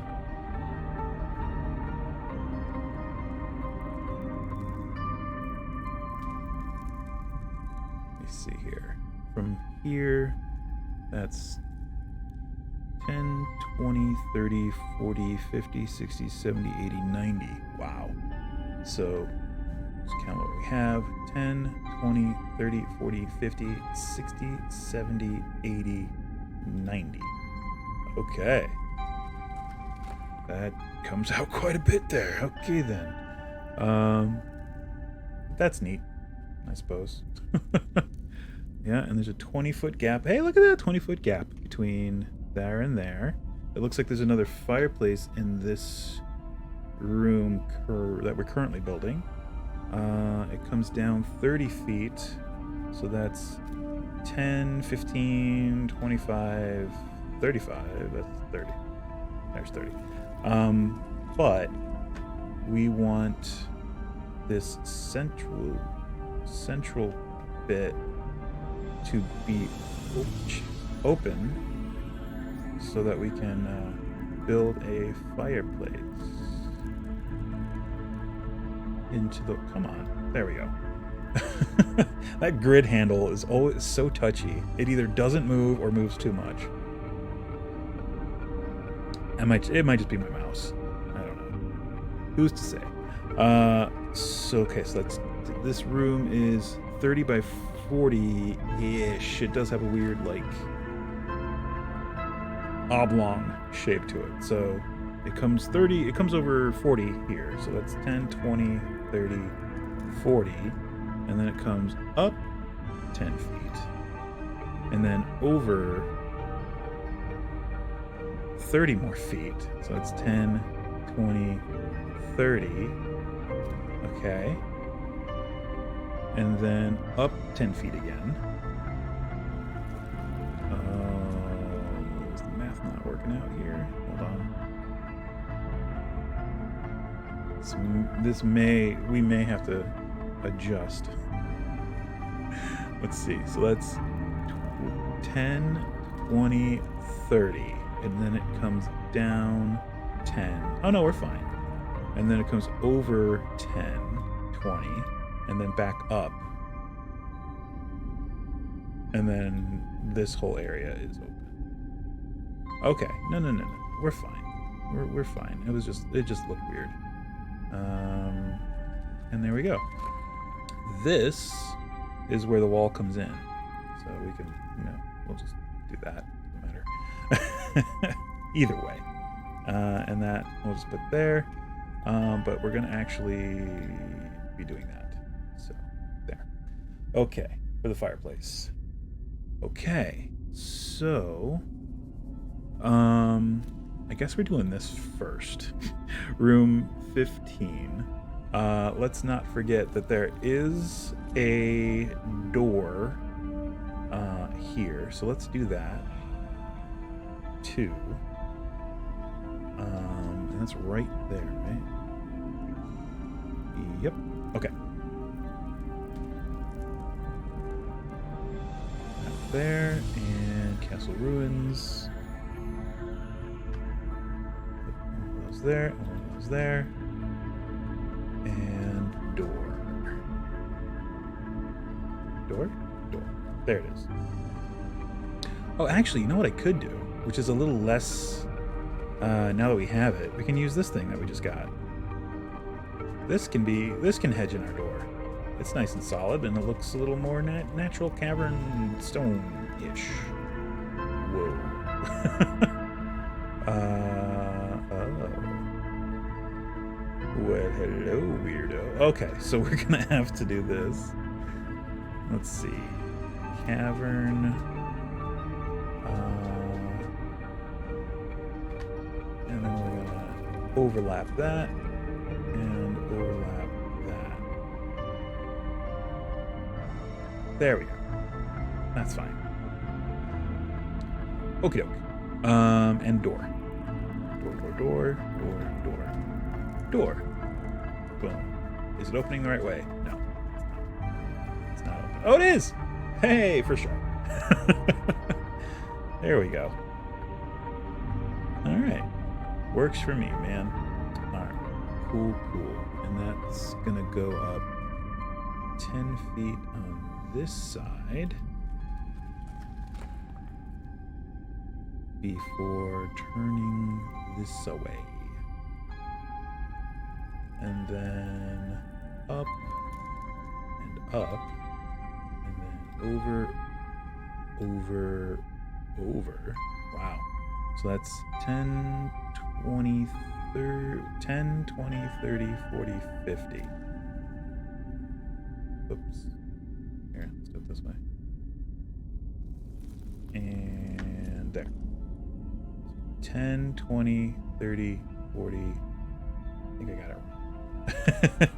Let's see. 10, 20. Whoa. Sorry, that's my buzzer thing. I guess I'll be right back.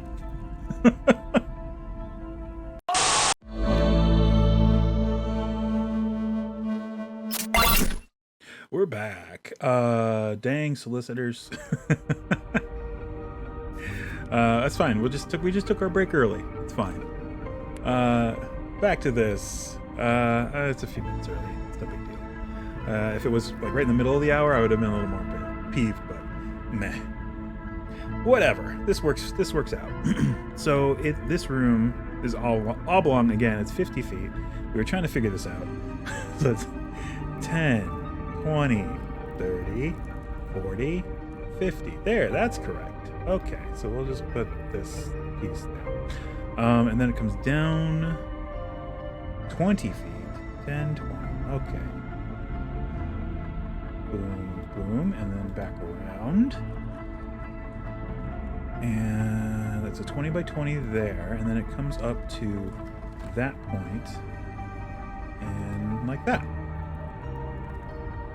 Oh, yeah, no, that's correct. It's a 20. There's a 20 by 20, 10-foot corridor, another 20 by 20. Audio is a little beat away. BRB EDM caught me off. Oh, sorry, a little low. Got it. My audio for my mic. It might just be that I'm talking too low.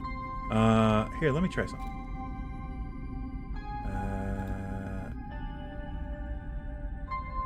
Maybe that helps. I don't know. I can't tell. Let's see. One eternity later. Boop. Just tweak it down a little bit. Okay, there we go. All right. Back at it. All right. So this. Ooh. Did we do a no? We did do a no. So that's 10. This should actually be closer to. Okay, I see what I did. Alright, so we need to just select all of that. Excuse me. All of this and cut it.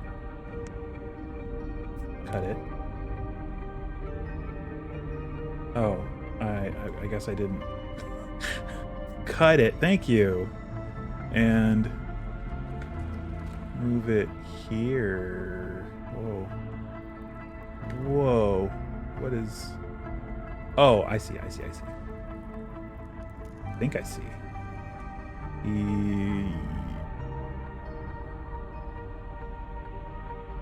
Yes. Took me a second. Sorry. There we go. So it should be like that. There we go. Okay. Yeah. Wait. That's 20. And there's a gap. Yes, including this wall here. Yes, that is what we're looking at. Okay. I got it. I figured it out. We got there. We eventually got there.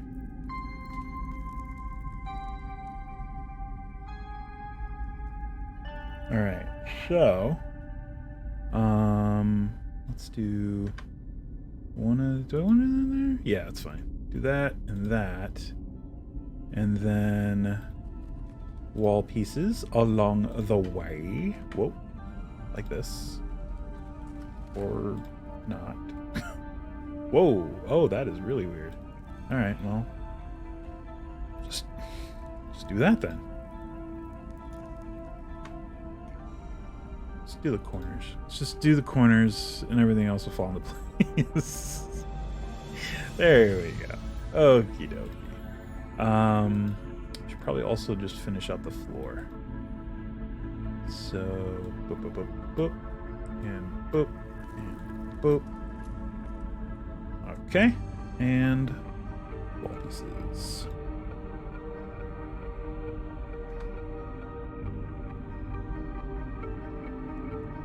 Just gonna overlap there because I know if I don't, it's gonna leave a gap. There we go. And same thing here. Just gonna overlap. Done and done. Okay, there's that. Oh, wait, almost. We have to do this. Thumbs up. Actually, should we do this? Oh, wait. This one. Nah, just do this. Simplified. There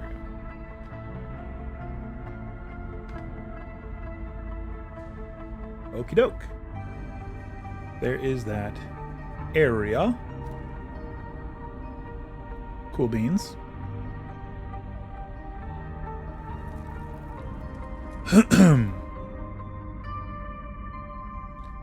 Alrighty. Oh. Is it because we deleted that? It might be. Well, you know what? We're just gonna do this. There we go. Good enough. Works for me.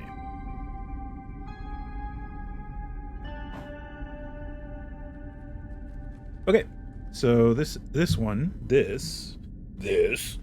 area 16. Leader's room. Okay. As we said, guard G is always posted just inside the door, and he cannot be surprised. He immediately shouts an alarm if any intruders attempt to enter. Behind him are stacks of barrels and boxes and sacks. We can do that. Extra supplies for the tribe. One small wine barrel. 400 gold pieces in weight. Contains a good quality wine worth 55 gold pieces. Okay. And the foodstuffs is not up to human standards. Oh, great. The area to the east houses the leader, a very large orc who wears plate. Not large though, very large. Who wears plate and carries a shield, uses a sword, and attacks as a 3-hit die monster. much like his counterpart in the other orc caves. At his belt is a magic +1 axe, which he will hurl at an opponent, and he can do so and still attack normally in the same round of combat. His belt is of silver, with a gold buckle, value of 160 gold pieces, and his sword has 100 gold piece gem set in its pommel, and there's an asterisk there. See what that's about. A second. In his purse are 8 gold pieces, 17 electrum pieces, and 5 silver pieces. His mate is equal to a male, or of course she is, equal to a male orc in combat. And she has a bracelet of ivory which is worth 100 gold pieces. The area is well furnished, and a small chest of drawers contains a sack with 50 platinum pieces tied shut with a rope of climbing. There's also a copper bowl, finely wrought and chased with silver, on a small table near the bed. However, it is filled with garbage and very tarnished, so it looks only as if it were worth 10 silver pieces rather than the actual 50 gold pieces, unless it is closely inspected. Cool. See, all those dollar signs for like modern D&D players, it just seems like, yeah, I could sell that, get some money. For classic D&D players, that's experience. You get experience for however much gold piece of treasure you collect, which I guess you could also do in 5e. I guess incentive to go raiding, or maybe that's probably sending the wrong message, depending on the group. If your group doesn't really search often and doesn't really care about the treasure and stuff you put in your adventures, maybe assign an experience value to the gold that they find, the gold piece value of stuff they find. It's like, oh, you found a 300 gold piece thing, you get 300 experience. Or you find 20 platinum, you get 200 experience. But if your group is a group of murder hobos, then maybe don't do that. Because then that's when the pillaging starts, and you don't want that. You don't want that at all. Okay, so let's see. So this first chamber is it sounds like storage mostly. So we're just gonna do crates and stuff, very similar to the other things we've done. The other rooms we've done with storage, essentially, except no shelves. There are no shelving units in this one. This one's very just like stack it in the corner or whatever, that it's kind of out of the way. So there, they said a small wine barrel. We'll just put that there. How about a couple of these just kind of stacked? Doop and boop. And is it? Oh, that's floating. Cool. Up a little bit. There we go. And how about a smaller one on top of those? There we go. And let's see. Wine barrel. Sacks, barrels, boxes, and they say stacks of. So let's do like a 1x2 right here in the center, so that they can move around it. So I would say like maybe this and one of these, and then we stack some more of this here, and maybe one of these. And he also said sacks. Oh, there we go. We'll do just a bunch of closed ones. Why not? Here. And some more here. Here on the edge. Oh, we just put a big bunch of them right over here in the corner. Right about there. And then another box, crate, whatever, up here, kind of works.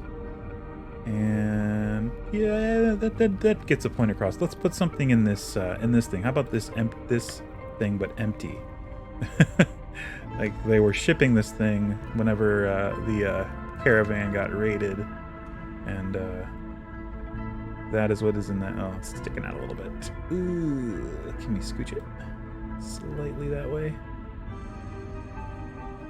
Still sticking. All right, there we go. So this was being shipped in this crate. This weird urn thing. Sure, that works. Okay, cool. I'd say that's sufficient. Don't want to put too much more in here, or else it gets difficult to traverse with the tokens or minis, whatever you wanna call them. I might put this up here. There we go. Up a little bit. There we go. Good. Okie dokie. So there's one orc on guard duty. Full on orc. Let's put him right there. Do we want to give him a chair? Maybe? How about a stool? Let's split the difference. Let's give him a stool. That would be under furniture. And we'll give him the short stool here. Perfect. That is where he chills. He chills right there. Cool beans. All right. So, they said that the orc leader's room, the area to the east, houses the leader. Yeah. Sounds like this is a very nicely appointed place. So we're gonna go so far as to make it a little opulent. We're gonna give him one of these. Maybe they hit the mother lode on a caravan raid, right? And they got people shipping their furniture from one mansion to another, or like across a great expanse from I don't know, maybe shipping it as a gift to another noble or whatever. But they got a 4-poster bed. They got a 4-poster bed. They got a wardrobe. It says a wardrobe or a cabinet. They said, or what was it? Chest of drawers. That's what it was. Chest of drawers. Oh, they don't have that yet. However, we've built those in the past using, I know they still have it. Yeah, this thing. So what we do is we sink it into the floor, and then we just stack them. And then that makes your chest of drawers. It's awkward looking because it has these little offshoots between each section, but yeah, it's still a chest of drawers. It's still these used to open. They don't open anymore. The drawers on these used to open, but they changed it. I don't know why. Oh well. Or maybe because it's not locked to the grid anymore. That must have something to do with the functionality. It's gotta. Alright, so yeah, chest of drawers. Carries a shield. Oh, right. They said there was shields on the wall for this area. I completely blanked on that. Let me do that. I don't know why I suddenly remembered that. Whoop. All right. Shields on the walls. We can just go to weapons and just throw one of these up on the wall. And likewise over here, like here-ish works. Just make sure it doesn't go too far into the wall and doesn't overlap with the hide volume over there. All right, cool. That works. All right, sorry. Just had to backtrack a little bit. Oh, it did say that was carpet too, didn't it? We're just gonna throw down a. Oh, I guess we can just sink that into the floor, can't we? Furniture, merchant. We can just do this. Or is that too much? I guess that's fine. Yeah, that works. It's a carpet. Done. We're also going to do that over here. Let's do like that.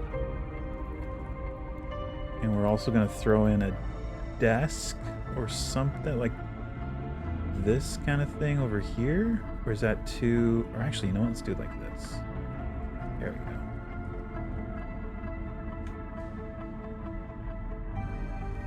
Let's make sure it's not floating. It is floating a little. There we go. Oh, you know what? Oh, he does have a candle over there. Never mind. I was going to say we need like a... Because dark vision, you can't read with dark vision. That's the one downside with dark vision. If there's something written down, you can't read it.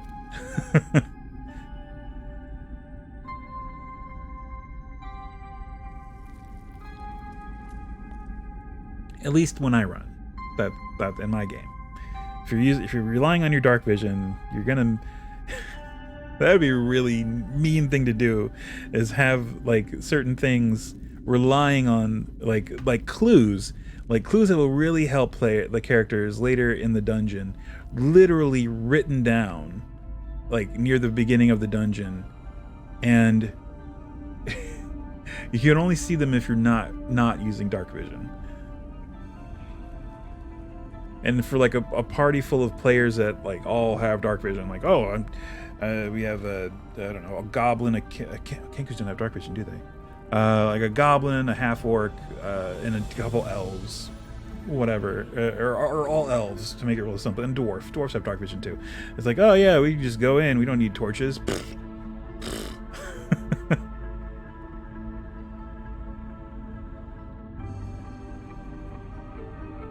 And literally the writing on the wall is telling them what they need in order to survive, and they just... So that's great. I never knew dark vision seemed too ubiquitous and too useful. Yeah, I mean, there are a couple things, like you can't see color and you can't see like things written down. At least that's how I write. Yeah, it definitely it says in dark vision explicitly in shades of gray. So you can't see color, you can just see shades of gray. At least for, I think it was like the half orc or Yuan T, one of those things I was looking at. It said you can only see in shades of gray. So those are the two downsides. You can't read text, at least in mine. You can't read text and you can't see color, but you can still see in the dark, which is still very useful, but it does have its downside. All right, so you know, we're going to actually throw in a bookshelf with stuff on it because this is a nicely appointed room. What else do we want to throw in here? How about a couple cushions and stuff? Seems good. Oh, there are scrolls. Oh my gosh, there are scrolls. I'm a dingus. Hold on. Back into build mode. I'm gonna put this scroll here. Scroll. Boom. Rotate it a little bit. Get in that little nook. Boom. Done. There's your scroll with fireball on it. Yeah, punks. All right. And hidden again. Sweet. Sorry, keep getting distracted by things I've done previously. But hey, that's the way it is. Build mode again.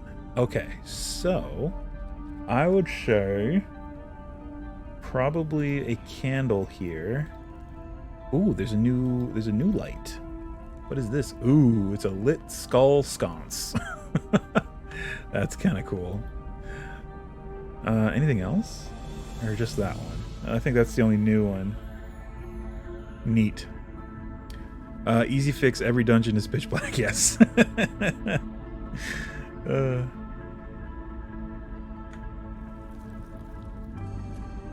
Alright, so we got a candle. I would say we put like papers and stuff. Maybe a book, a big old book. Maybe this guy's a little more bookish than the other orc leader. We got a stack of papers.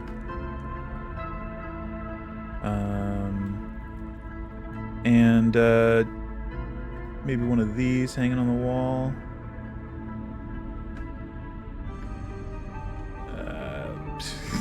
As best as we can, given the circumstances.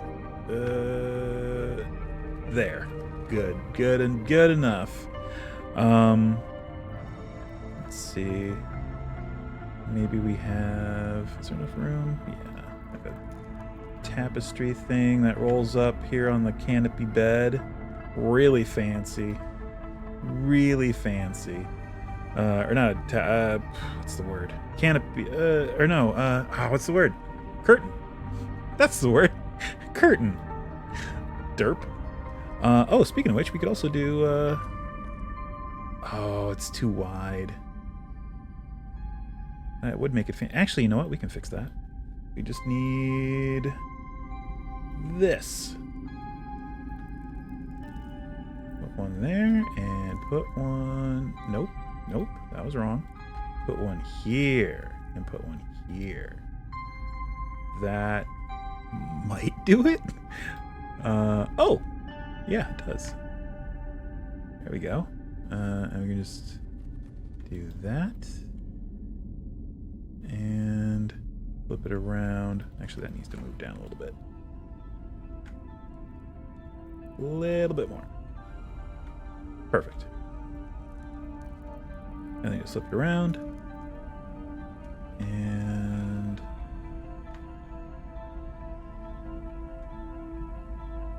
make sure it's lining up.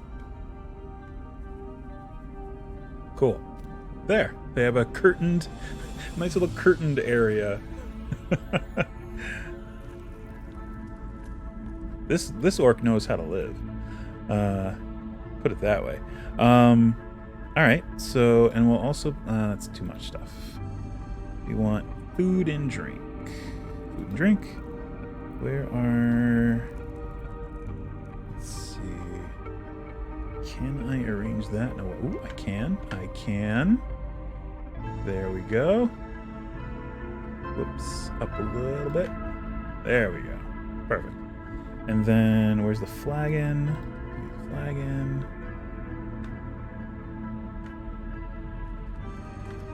And then another one over here, maybe. And how about another chair? Yeah, we'll do another chair over here.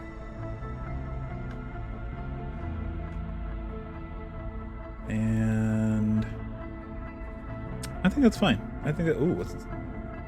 Oh, weird, a weird aberrant table thing. Neat. Okay. I'd say that's pretty good. I'm gonna do this just because if I leave this the way it is, the players are gonna be able to see into this room because of this light source. So one thing we can do, we can go into hide volumes, make a new hide volume, and hide just the light from the candle. So we don't want to hide that, we just want to hide the light. So now, if we go in here, you can still see the animation of the candle, but if you go into darkness, and I hope this works, I'm pretty sure this works. Oh, I can turn her torch off. There we go. So if we go into here and say we're over here in this room, but we zoom out a little bit and we're worried that the players might see that, we can change it to, we can do this and there. See, they can't see over here. They can see a little bit. They can see a little candlelight, but it's much better than, it doesn't give anything away. If we leave the light on, then they can see quite a bit more.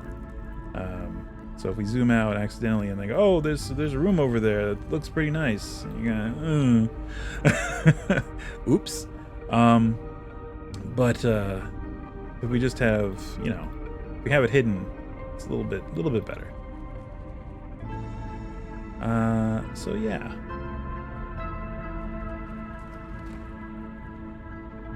Hide that. Hide that. Okay. Back to normal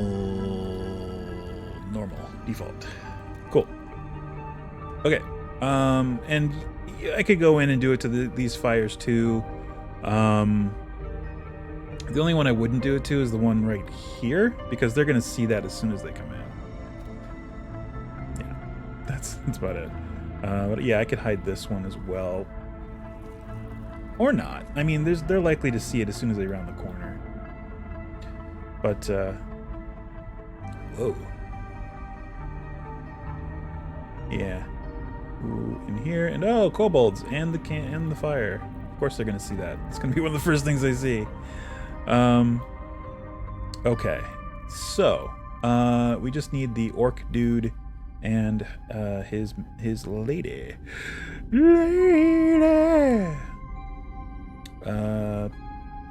I guess we use this guy. We haven't used him yet. Let's just use him, and we'll use half orc. There are no full orc females, but whatever. Let's put her there. That works. All right, cool. So that's those rooms completed. We're gonna move on to what is next. That would be 14. Let's do 14 first. 14. Let's see. My goal is to get up to this cave entrance, which it's plausible that we get it done. We could do it. All right, and back in here. All right, good. It's the correct tile set. So it comes out 20 feet before opening up into a 30 by 30 room.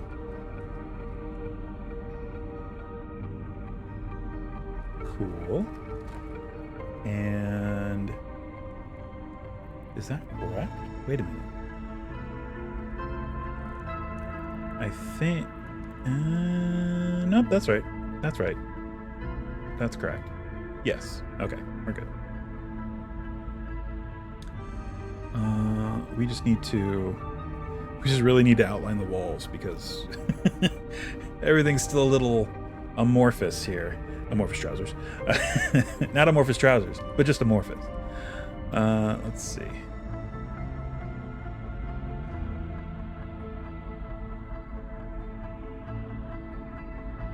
So this room has no secret doors or anything to worry about. So we can just place the wall tiles easily. And there we go. Okay, so that wraps around like that. Cool beans. And probably want that like that. Okay. So let's get the walls down. Pretty sure we're safe to do this.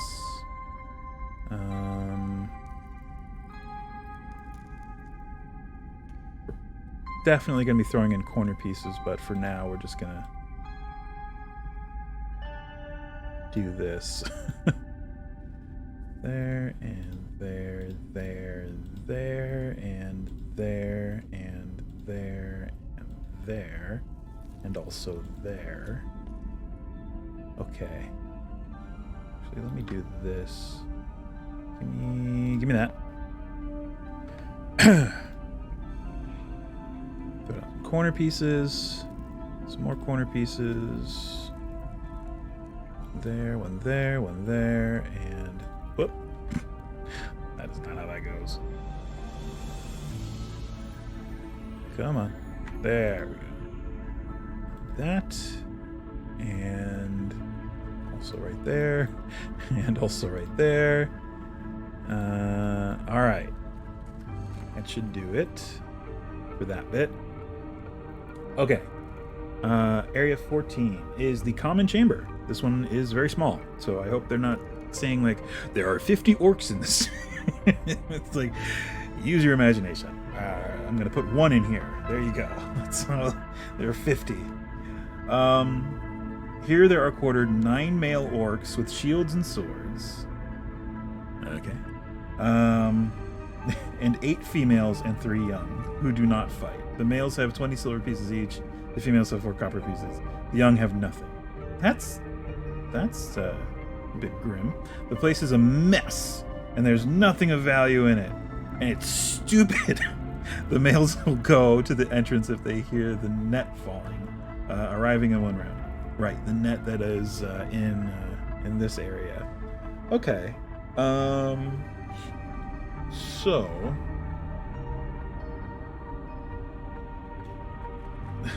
all in all, we're just a brick on the wall. All in all, there are what was it? 17? How many males? No, it's a common chamber. There it is. 9 male, 8 female. Yeah, 17 and 3 young. So 20 total. All right. Okay. We can build this much in the same way we did the other one. So it's gonna have like that lifted area, which I suppose is fine. Here we're gonna make it easy on ourselves. We're gonna build one out in the negative space so that we can just grab it and copy and paste it. That's the easiest way to do this. So out here in the void, we're gonna build it. So we want miscellaneous exterior. We want this. So we're gonna build with that one and just come up a little bit, not too much. Hopefully that's close. That's close.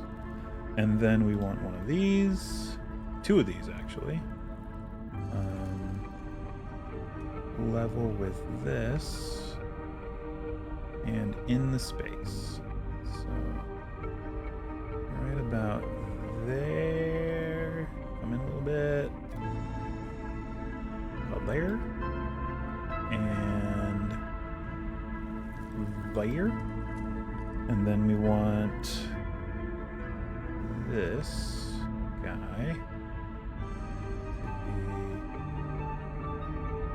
be there and there. Okay, so there you go. There's the lofted bunk for the Caves of Chaos. So we are going to take this and we are going to select all of it and then copy it. And then just try and let's see. Guess we can just do it as is. We don't really need to sync it in, because the more space we give underneath, the more token, like the token will fit underneath it a little bit better if it needs to. And we can put another one over here.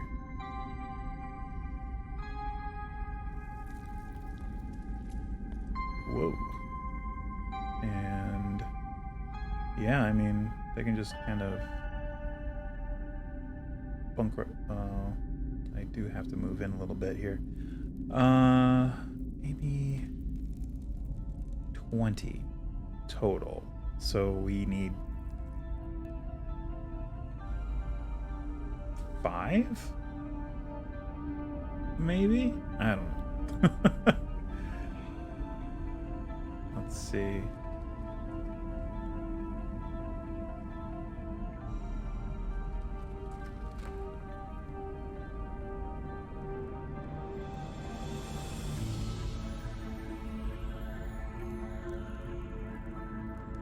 Alright, so there's a good number. That's 5. I would assume that some aren't doubling up. So do that and that. Okay. Oh, cool, perfect. There's one right in the center. We can do a sort of fire pit kind of situation right in the middle. Other than that, it's going to be a mess, much as the book, the module described. So let's do this. Let's see. We got debris. We can do just this broken stuff here. Like they just kind of threw it in to burn it. We'll say that there's a bunch of this stuff here toward the entrance, like leftover bits from when they were trying to build this stuff, and maybe there's a bunch of this over here,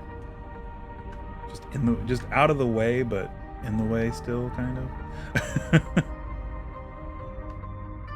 Yeah, like right there, like it's a fire hazard, and they should really be concerned, but for some reason they're not. Let's see. What did I do for? Oh, that's right. We swapped it out for the dirt.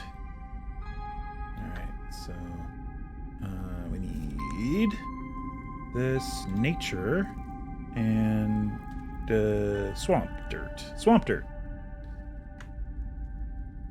There we go. Works for me, man. All right. So back into here, miscellaneous exterior debris, and we'll just put just like a bunch of rubble here. Like they tried to make a fire pit and it didn't go well. Like when Homer tried to make that the barbecue.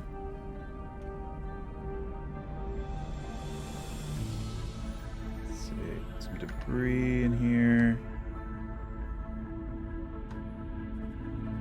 All right. And now we just go into nature and rocks, yeah, or dirt. Dirt works too. This pile of. Well, maybe we don't do that. Let's see. This. Meh. There we go. That's what we wanted. Just some of this for the fire. Just pile that in over here. So it's all on this side. And oh, is this new stuff? What is this? Oh, interesting. Ooh, that's cool. Is there any more? No, that's it. All right, those are new. Ooh, what's this? Glowy blue rocks. I feel like that we've had that. I think we've had that for a while. Yes. Yes, we have. I'm remembering now. All right, so lights, just the fire. We're gonna put some fires here. And camping so that they can do one of these. Just right here. Oh, or over here where the stakes won't catch on fire. That that works too. Or maybe we just get rid of one of these or both of these and put it all in the center. All right, there we go. Managing what players can see is always a challenge. Just ask my players to treat it like physical tabletop map and to keep player knowledge and character knowledge separate. Yeah. It's always, you always gotta trust them to not meta.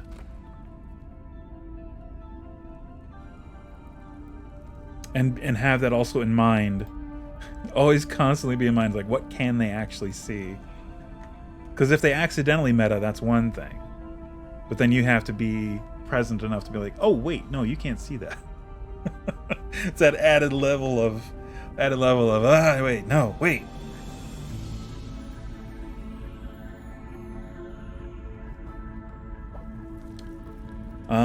All right, let's see. Anything else? Miscellaneous exterior. So the place is a mess. Let's see what else can we throw in here that makes it messy. It's more. That's too much stuff. I guess just more of this, right? We can just put some more over here. Yeah, right there. That works. And maybe just put some of the dirt in there. Let's see. Dirt. There's dirt. Let's just throw some of this in here.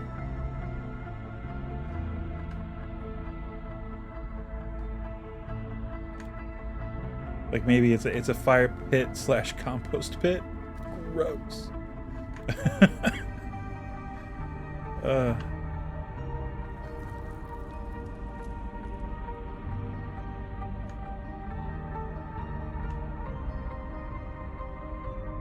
All right, yeah, there we go. There's a filth pit that's on fire. It's a garbage fire, but they're also cooking stuff, so fun. Okay. I guess that's good. We do need like actual sleeping things, so let's throw some of these down. Maybe their sleeping arrangements aren't as good as the other tribes. Maybe this tribe's leader keeps most of the stuff for himself, which would explain why he has such nice accommodations. And these ones are kind of cruddy.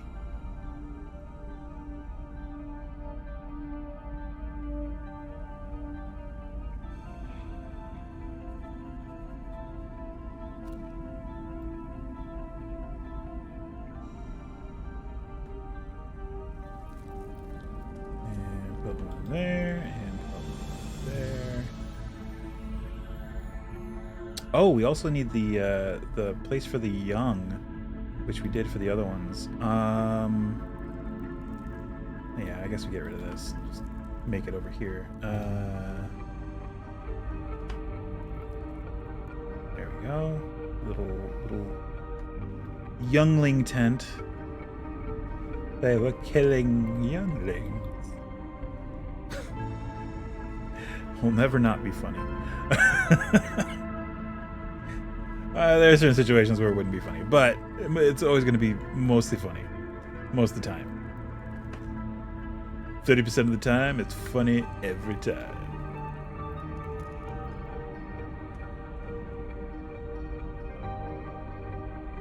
Alright. So, there. I think in this pile of junk, there's going to be some foodstuffs, some food supplies and stuff that are not great. So let's do a pile of a thing of onions. It's just kind of sitting there. Maybe one of these. It's just kind of like heaped over there. Yeah. And there.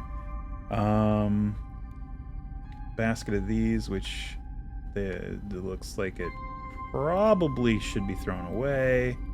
A pile of cabbages, just a pile of cabbages that are well past their usable date.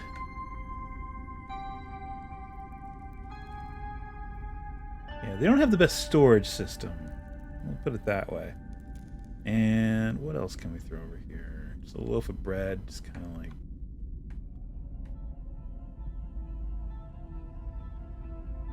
Loaves of bread and a big old pumpkin. Why not? Just one giant pumpkin.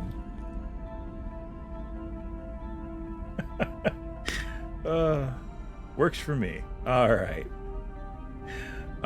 Containers. Also want to do some spilled grain. There we go. And I'd say that should do it. Yeah, that works. Maybe like they smashed open. They literally took whatever they got off the caravan and threw it down in the corner over here, and whatever was in it just collapsed onto the floor, and that's how they stored it. That's what all the wooden debris is. It's like, oh, hey, there. Yeah, we can throw some of that into the fire. For more fire, and we can cook the other stuff with that fire. Ugh. Cool. I gotta go back to miscellaneous exterior farm. A little bit of hay for this. The youngling tent. Hay and hay and hay. That's done. So again, there's a bunch of orcs in here. We're only going to place a couple just to get the point across. Don't need to go overboard. There's one of the non-combatant females. We're going to put one of the combatant females. We're going to put one non-combatant male. And one combatant male. How about that? Symmetrical. Oh, this guy here. He's much bigger. He's the bigger guy. He's bigger than the other. Yeah. The half-orcs, there is definitely a size gap between the half-orcs and the orcs, which I get. Alright. Well, that illustrates that. Good enough. Good enough. Oh, I should, oh wait, how many, there's like 8? I should just put the combatant ones and just a representation for the non-combatant ones. Let's see. What room was this again? 16? 14. 9 male orcs with shield. Holy crap. That's a lot. I'll say 9 combatant orcs with shields and stuff. So, yeah. So, that's 1, 2, 3, 4, and then half orc. 1, we'll just put her here, 2, 3, 4, 5. There's your 9 combatant orcs. Ready to go. Fun.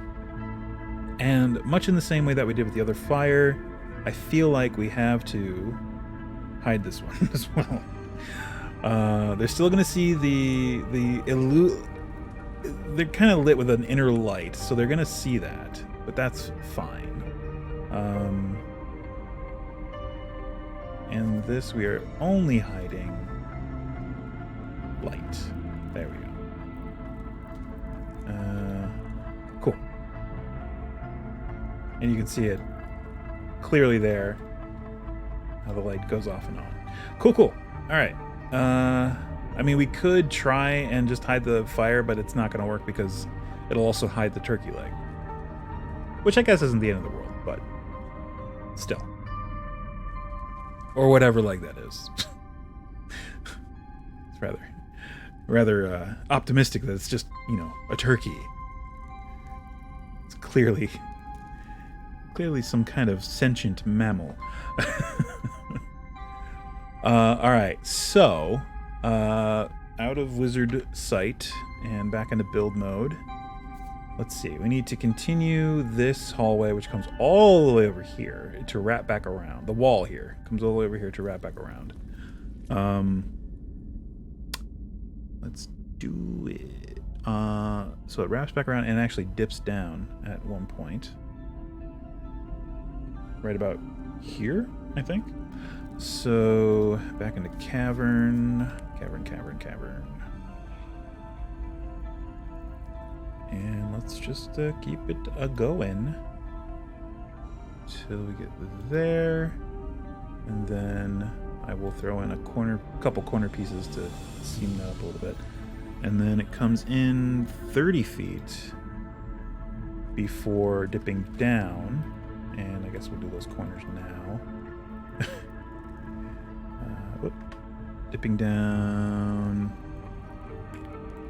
10 whole feet. So, like that. Yeah, that makes sense. Is this the... Yes, it is. Okay. Yep. Making sense now. Now it's making sense. So that, and we'll just do this. That works. And we're going to have to overlap it too. Cool. Let me make sure I'm going the right way. Yep, cool. All right, and then this just comes around. Pretty standard. That's going to dip into the fireplace, which I guess I got to do a wall around that as well, which I will do.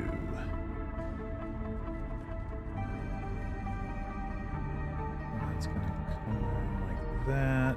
Let me actually just pitch that, because that's going to be 2 corner pieces, literally, like this. So there's no need. No need. I do need to fill this gap, though. There, and there, and there. That work? That works. Okie doke. And that comes up like that? Yes, it is. Okay, cool. We just need to do this little fireplace thing. There we go, and come down half a step for some reason.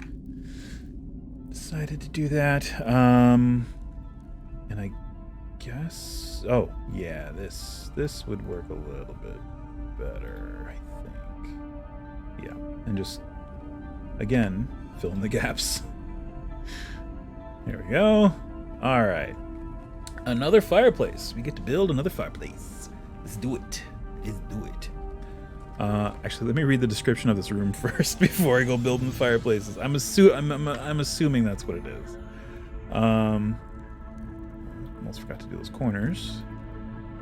And also, I'll do this over here. Oops. There we go. Okay. Okay. That is this room laid out. So, what is this room? That's also an important thing. So this is room 15. This is the common hall. General meetings are held here, and food is likewise cooked and eaten here. Okay, so I guess, yeah, it's fine. They have a little cook fire right there in the common room. Common chamber. Sorry. There are six males here, 2 with light crossbows. All right, moving forward. Males means combatant. There are 6 combatant orcs here. They could be male or female. It doesn't matter. There are 6 combatant orcs here. 2 with light crossbows. Good to know, because we have a orc with a crossbow mini. And 4 non-combatant dwelling in the western forepart. Each has treasure on their person equal to the orcs in the area 14 above. The combatant here will also go to the entrance if they hear the noise of the net falling, arriving in 3 rounds. Wow. So if you walk in here, if you walk in Cavern C, all willy-nilly, and trip the trap, the net drops on you, so you're trapped in that. And on top of that, you have, 9 plus 6, you have 15 orcs bearing down on you. Fun! That's a little mean. I mean, this is for levels 1 through 4. So that could spell the end of the party right there. Yikes. So yeah, it says meals are cooked in here, so I'm assuming that this is a fireplace. I mean, it's fairly straightforward. Okay, so I guess for this we also want to be using the dirt, or the swamp dirt tile that we used previously. Yeah, this guy. Cool. And we want to augment that with some coal, charcoal, or whatever. Wait, is it nature? It isn't nature. Rock. There we go. So we're gonna put a bunch of this in the forepart of this, and I guess it's gonna have a brick wall in the back. And I guess we also want this to kind of spill out a little bit. So we're gonna put like a little bit, just kind of, spilling out around the edges there, a little bit. And I I guess in the back here too. It's going to go to the back wall. Which I guess we should probably build in a little bit. Or no, we can do this. We can do it this way. So they built their mantle the same way that the other ones did. They just kind of used whatever flagstones or whatever they could find. That I think is in exterior. Miscellaneous exterior. Yep, there it is. All right. So this is the literal building block in TaleSpire. It's like you can just build whatever you want with this.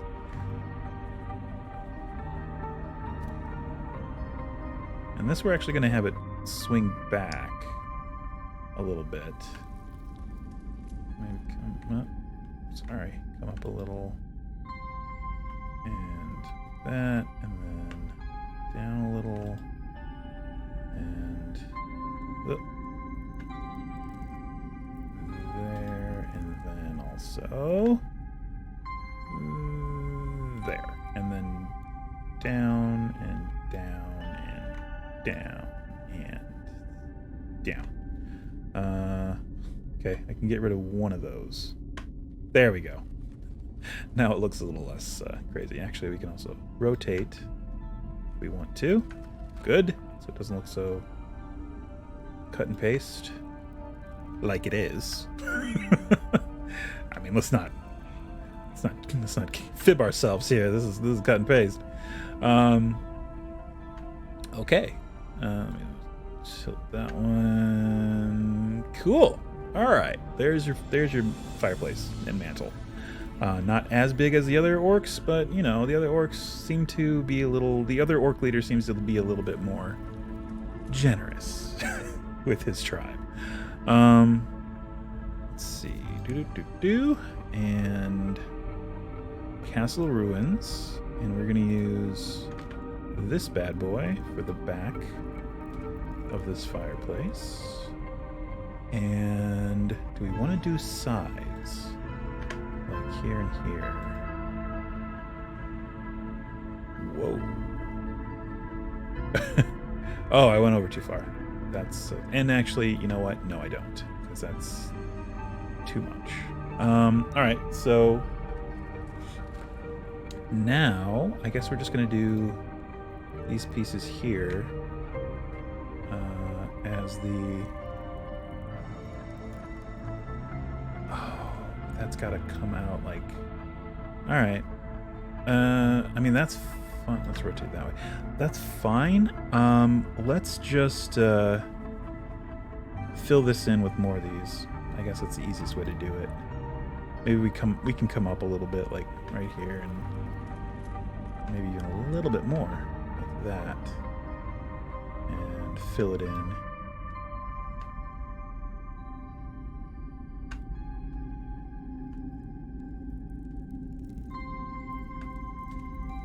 There we go. Alrighty. Cool. Now we get to put fire in there. Put the fire. I am the god of hellfire, and I bring you fire. That song. You know that song. I mean, I know that song. I don't know. I can't remember who sings it, but I know that song.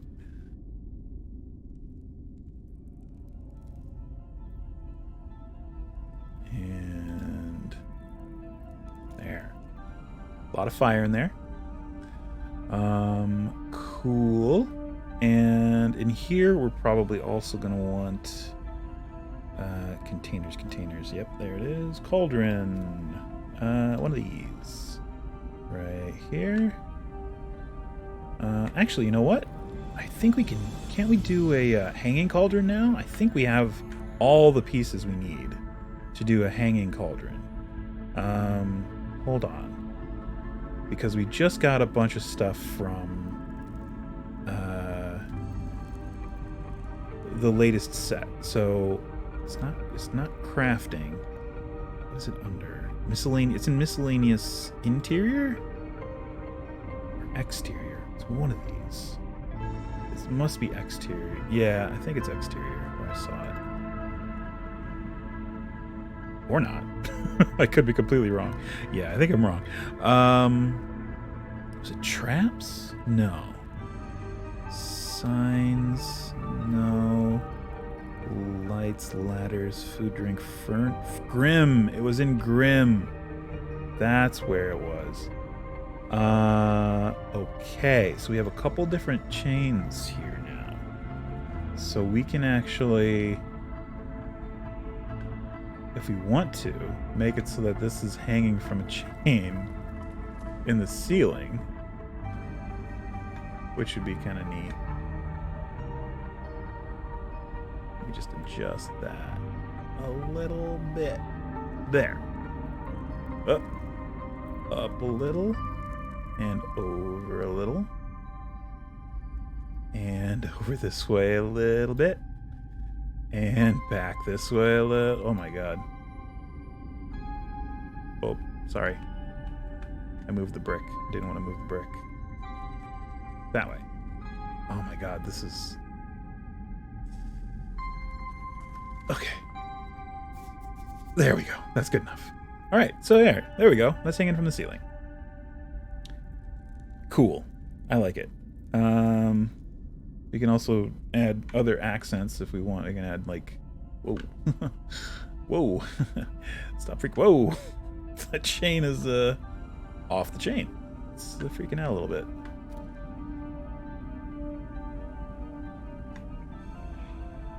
It's a little creepy now. That's too much. This is fine. This is fun. This is good enough. I guess this was what I was thinking of, maybe? No, that doesn't work. Yeah, I guess. That's fine. That's cool. That gets the job done. It's hanging from the invisible ceiling. Alright. So that's where they cook, and then I guess there's just a couple tables here and there. Not as nice as the other tables.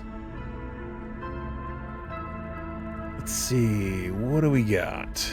We got a couple, let's do a couple round tables. Just like 3. Maybe 4. Yeah, if we can get away with it. Yeah, we can just push one in the corner here. Maybe one more in the corner over here. Sure.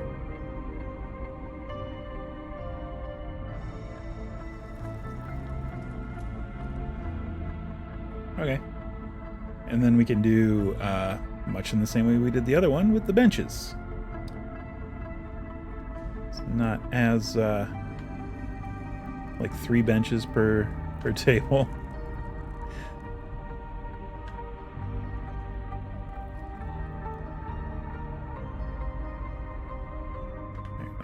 There we go. Some have 2. That's fine.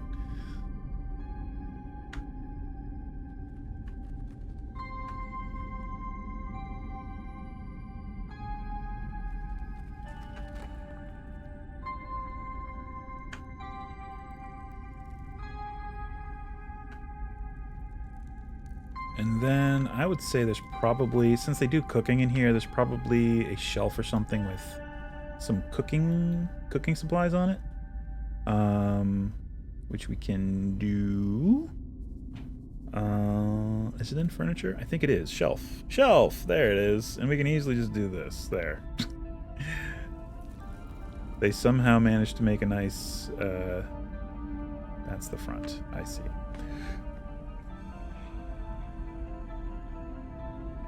There. Whoops. Pull it out just slightly. There we go. So the cups aren't disappearing into the wall. It's fine. It's kind of floaty, but it's fine. So they have that, and probably just like a pile of stuff over here. Right? Let's see. Or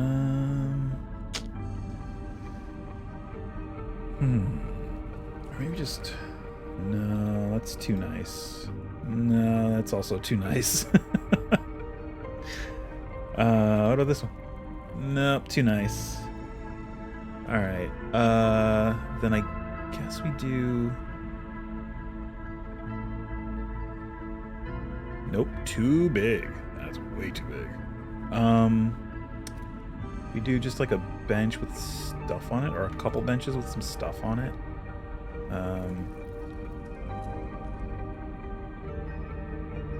Yeah, and we just put some random food and stuff. That's that, and another basket of this, and a couple cheese things just kind of stacked.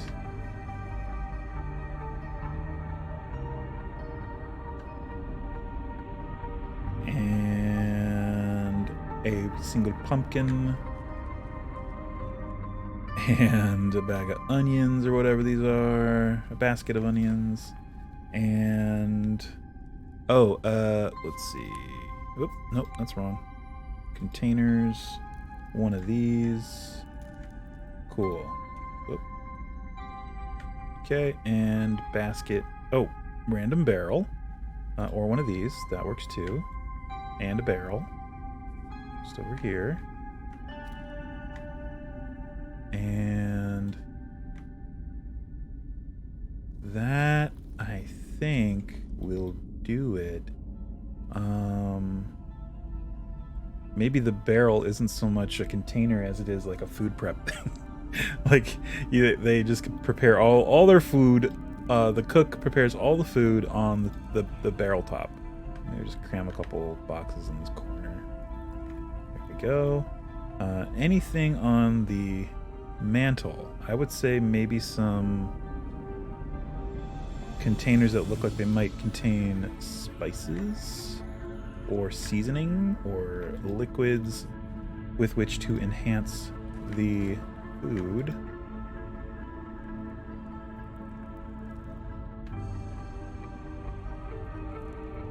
Sure, that'll work.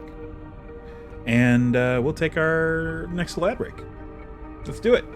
Take an ad break, and when we come back, more building of the Caves of Chaos. I think we're going to be finishing up the rest of the orc lair.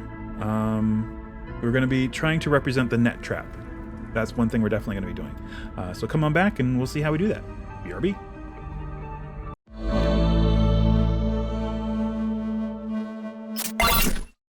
Hello, back. We are back and building Caves of Chaos. So one thing occurred to me is like maybe I can use the gallows pole. I think it's in here. There it is. As a oh god. Yeah, like this. So now that is on a actual hoist. Boom. There you go. And yeah, like it swivels too, so you can swing it away from the fire, or swing it toward the fire, that kind of thing. All right, so there. It kind of works. Sure, it works well enough. I mean, we could probably position it better. Not in the fireplace. Still work over here. It's gonna stick to the wall. See, that's the problem with this thing. I really like this gallows pole has done some serious work for me in the past. Like, I've used it to make street lights, and things like that.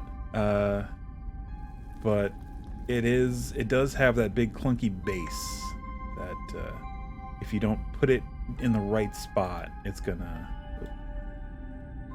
stick through. That's fine. It's not great, but it works well enough. Okay, and you can see our hidden areas in red. Cool. All right, let's put some stuff on these tabletops, and then I think we're good. Let's also put down a few benches just kind of out of the way. Cool. Food and drink, random food, a basket of bread, and plates, apparently. One of these over here. What else do we got? Empty plates. Sure. One of these. Why not? How about whatever this thing? No, I don't want to put that one on there. Ooh, this. You can put that on one of the tables, and then, of course, as with the oh, here's this one. I was looking for this one. Yeah. I mean, you can put it over here. That works. And now, just a bunch of these. Just a whole lot of these. Oh, and maybe they do have a like in the other one, a big cask of ale sitting somewhere. How about here? This works. So we want container, actually furniture first. These things. Give me 2 of these. Like that. And then give me containers and the horizontal triple barrels.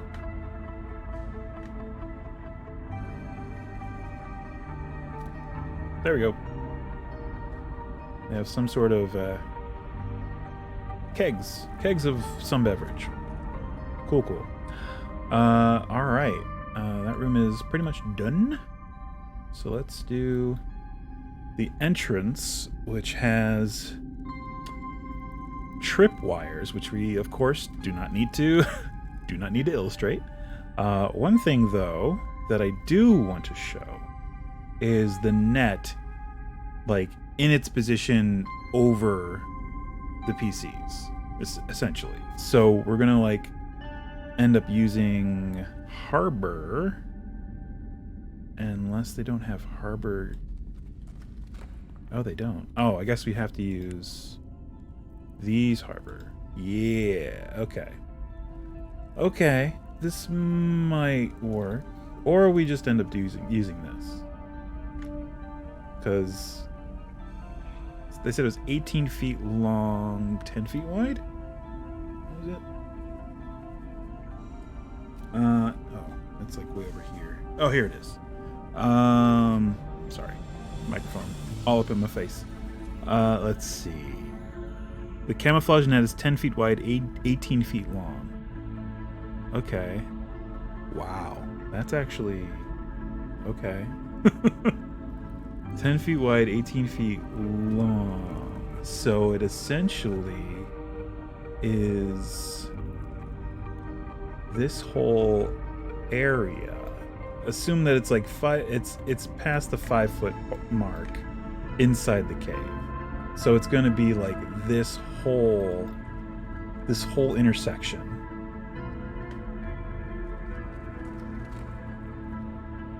Is gonna be is where it is, because it's essentially 10 by 20, 10 by 18, splitting hairs. Let's make it compatible to like the area measuring system in D&D and current D&D. It's 10 by 20, which right there is 10 by 20. So if they walk past this, trigger it. Maybe we do want it to have a few in the back, because then a party of 4 people, like the 2 in the front will trigger it, and then the 2 in the back will also get caught. And if they try to like dash through, then chances are they might also get hit too. So yeah, there's your trap. There's your net trap. It's low enough to basically just imply that to imply that the PCs standing in those spaces are netted. There. That's the words that I wanted to say. Those are the words I wanted to say. So now we can hide these, which should not affect any nearby tiles, I'm hoping. Nope. There we go. All set. Cool. And we can filters. We don't want to hide creatures, so that if the players move their minis in there, they don't just disappear. And we don't want to hide lights, so if they have the torches on, the torches just don't suddenly go out. So it's just hiding tiles and props. So there you go. Cool, cool. So when they trip it and it falls, oh, netted. They've been netted. Mercy. Oh, I've been rent asunder by your violence. It's one of my favorite lines from Venture Brothers. Anyway. It's got out of wizard view, wizard sight. Cool. So that's ooh, did we set that back a little farther than it needs to? Maybe. I don't think it's a big deal. Come out 10 feet? Oh, right, the walls. 5 feet. Oh, no, we're fine. We're good. So we just need... Yeah, we're fine. We just need another little bit of wall coming out here. So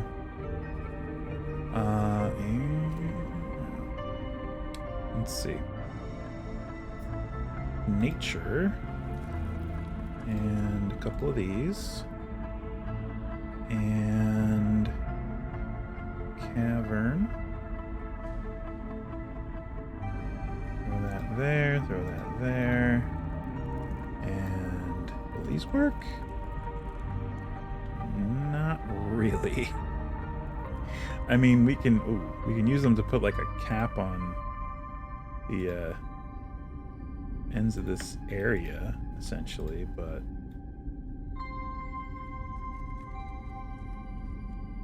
we still need to overlap there and there.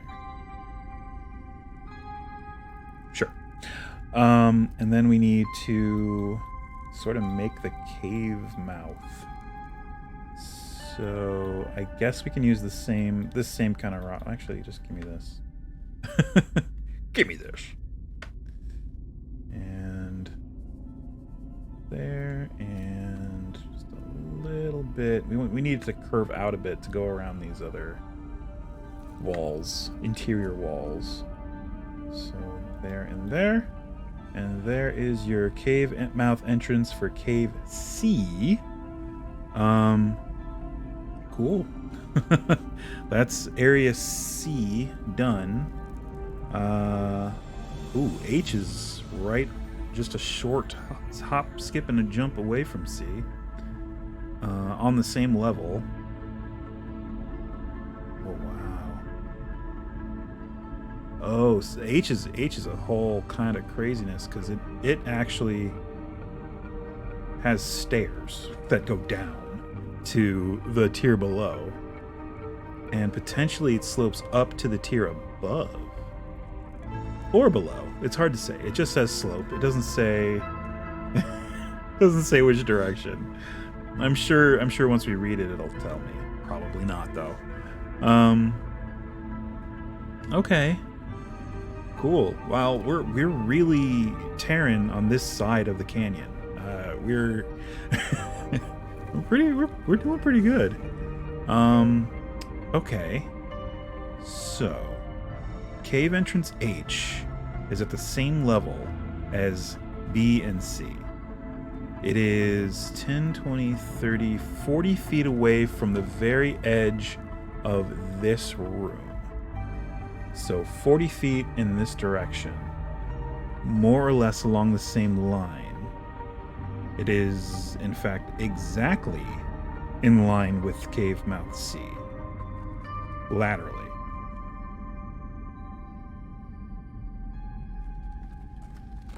So you just come over 40 feet from that, and then you have your thing.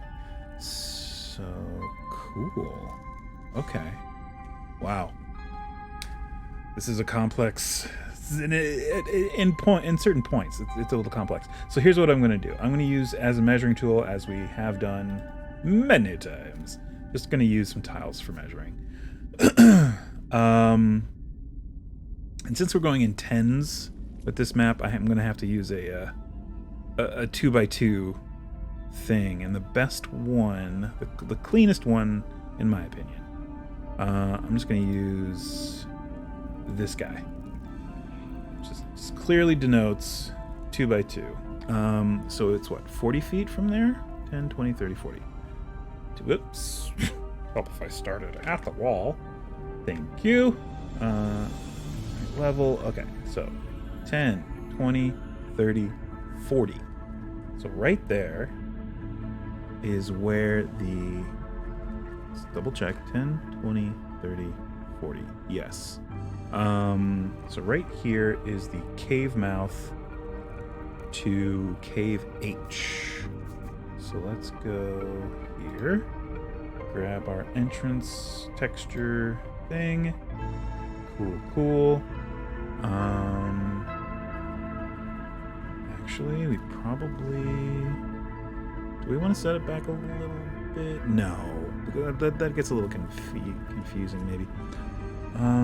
Yeah, just there's fine. Okay. So that's the entrance. And then it comes in literally to right there. And then it comes over... I can delete these now. Okay. Well, I mean, this is really all we need to start, is just to know where it starts. Then we're good to go. So it comes in here, just like that. And then it comes back, or over to the right, 30 feet. So 10, 20, 30. And then it goes up 10 feet. And this one's going to be complicated because it slopes at an angle this way. I don't know if it goes up or down, but it slopes like this up to another room. We're going to do that one later. This side of the intersection goes downstairs.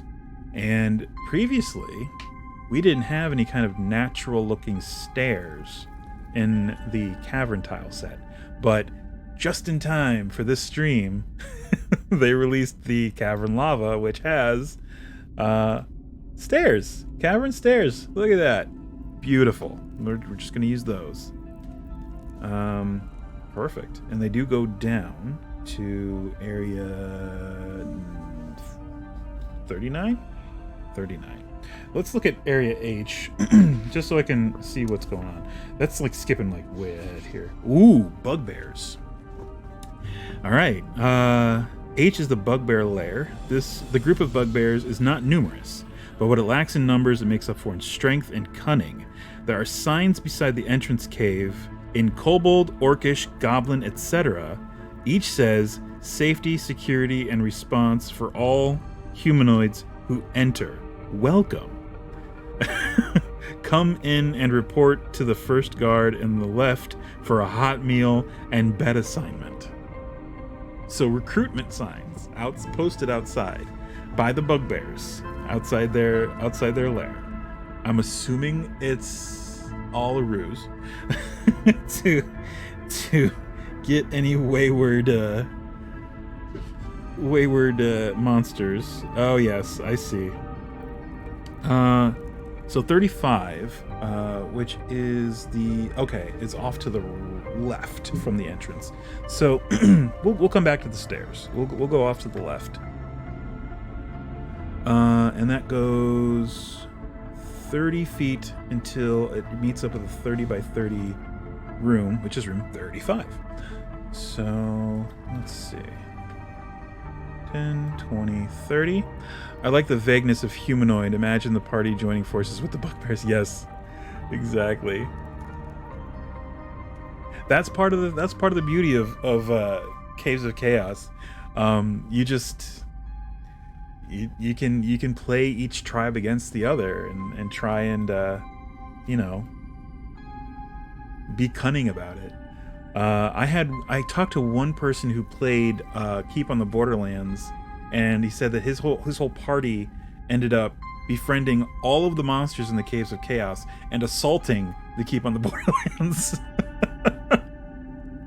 I think it might have been someone on stream that mentioned it, but it was either that or someone else I talked to IRL. I can't remember, but yeah, I mean, that's something you can do. If you're cunning enough and convincing enough, you can definitely do that. All right, let's get these. Also, there are stairs here just before. I'm just going to put this as a marker for where the stairs are. I don't know if they go up or down. It does not say. It just shows stairs. I'm assuming they go up. Here, let me see. Yes, the key says yes, the stairs go up. Good. At least they did that. All right, excellent. So they are stairs going up. But this room, let's see, which is room 35. The guard room. 3 bugbears with 2d8 gold pieces each. It just has their stats.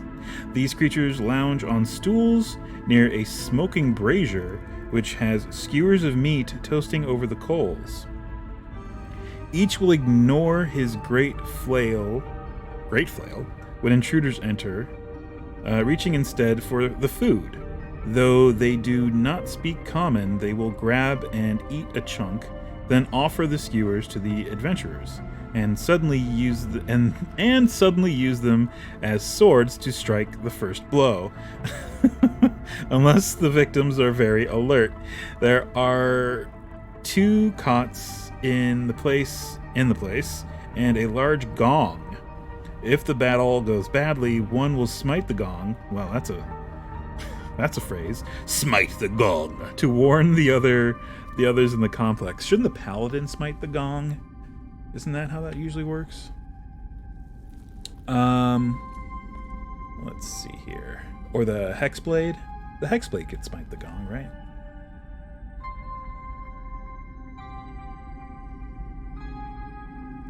So these are the walls. So this sounds like a lounge, a very casual kind of, a super cash ambush. It's a super cash kind of ambush. Oh man, that's great. And this is gonna be the other side of that, yeah. So those are walls going that way and that way, and then these walls go down. So I'm just gonna put a onesie here and here. So those are gonna go down. Those are gonna go up.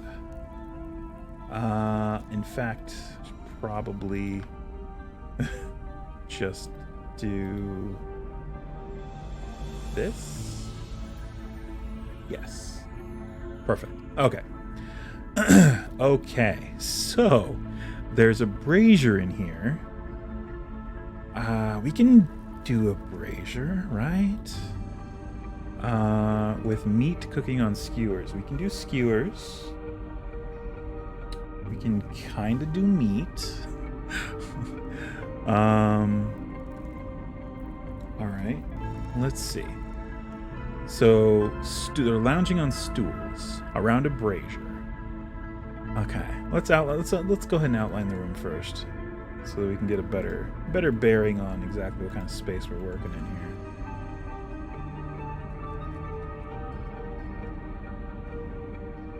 Is that, whoa. Whoops. Hold on. Something. Oh, right. So that just meets up with that. Sorry. Yeah, 35. Got it. So that goes this way. And then overlaps. And then overlaps. And overlaps. And hey, I got it. I placed it so that it doesn't leave a gap. Perfect. What I wanted. All right. So we go this way. Actually, let me go ahead and do this too. And this one. There. Just so I can see it a little bit better in my mind. And then that. Okay. All right. So this goes to the sloping upward or downward cavern. Does not say. I'm sure it will tell me once I read the description of the room. Room 38. I'm hoping. Fingers crossed. All right, so this room has a brazier with skewers of meat cooking on it. 3 bugbears lounging on thing. Okay, so I would assume aside from that, there's not much else in this room. Lounge on stools near a smoking brazier, which has skewers of meat toasting over the coals. All right, so we can kind of do a brazier, I guess. Like this thing is basically a brazier, which I guess works. Otherwise, we could do a cauldron if we can find some kind of a stand to, or we could just do this. We could, oh, that's smaller. Never mind. I thought the cauldron was bigger. This cauldron's bigger. This purple thing is much bigger. We could easily make it look like that's on the stand. But purple doesn't speak to fire so much as weird potion. So lights, coals. Oh, actually, this is what am I doing? This is a freaking brazier. There. I don't need to do anything. There's a brazier right there. Cool.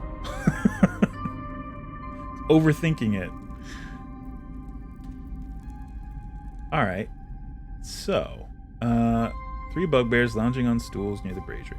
I'm gonna put down benches because bugbears are big. Bears beats Battlestar Galactica. Furniture. Where? There we go. Good old benches. I'm gonna give each of them their own bench. There we go. Skewers of food cooking over the brazier. Let's say, miscellaneous exterior. Harbor. Docks. Aha, that's the one. That's the one. This thing, which we used in the orc lair. We can use this as a skewer. And the toasting marshmallows and hot dogs over the brazier. If only it were that innocent. It's likely bits of goblin and kobold.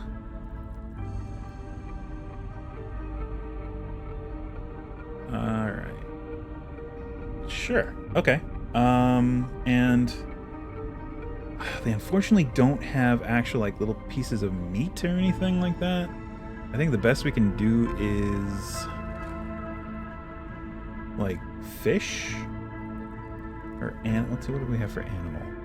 What do we got here? We have this fish, starfish, a raven. Yeah, this fish. This guy alive. There is a dead version of him. This fish, this starfish. It's all fish. Doesn't really help us. Like maybe we use this one because it kind of vaguely looks like it might be a piece of something. We'll put him there. Scooch him over a little bit.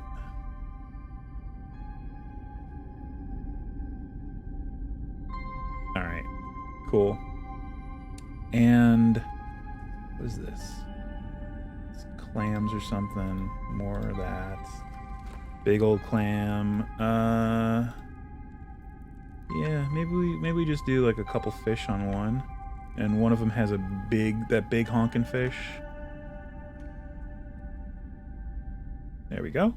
And that was under miscellaneous exterior harbor or docks, whatever. One of those two. There it is. Oh, it's on its own skewer. Perfect. That also works. We'll just put it here, adjacent to the fire, we'll just put this with the rest of the fire. Favorite Moss quote. Hey, Oiti, what is up? Welcome, welcome. We are building the Caves of Chaos, classic D&D map. Fun times. We are learning that bugbears are not to be trusted. If we did not already know. Yeah, so the second half of Keep on the Borderlands, we're doing the Caves of Chaos. So the companion to the Keep on the Borderlands. So now, once this is done, and I put it up on Tales Tavern, it'll be the complete thing. So people can run the whole shebang on TaleSpire. So that'll be fun. We're currently looking for things for the bugbears to be cooking over this brazier, so as to tempt adventurers and other monsters into the cave, so that they can ambush them. So far we have fish. I guess we can do. Where's food? Food and drink. Let's see. There might be something in here. We could put the pig on, but it's got all that dressing and garnish, and that isn't going to look right. One big old pumpkin. We could do one big old pumpkin. Or the slightly smaller pumpkin. Yeah, why not? They're cooking a pumpkin, too. Sure. That makes sense. And I guess a cabbage? Nothing says camp living like fire roasted cabbage. Delicious. Gross.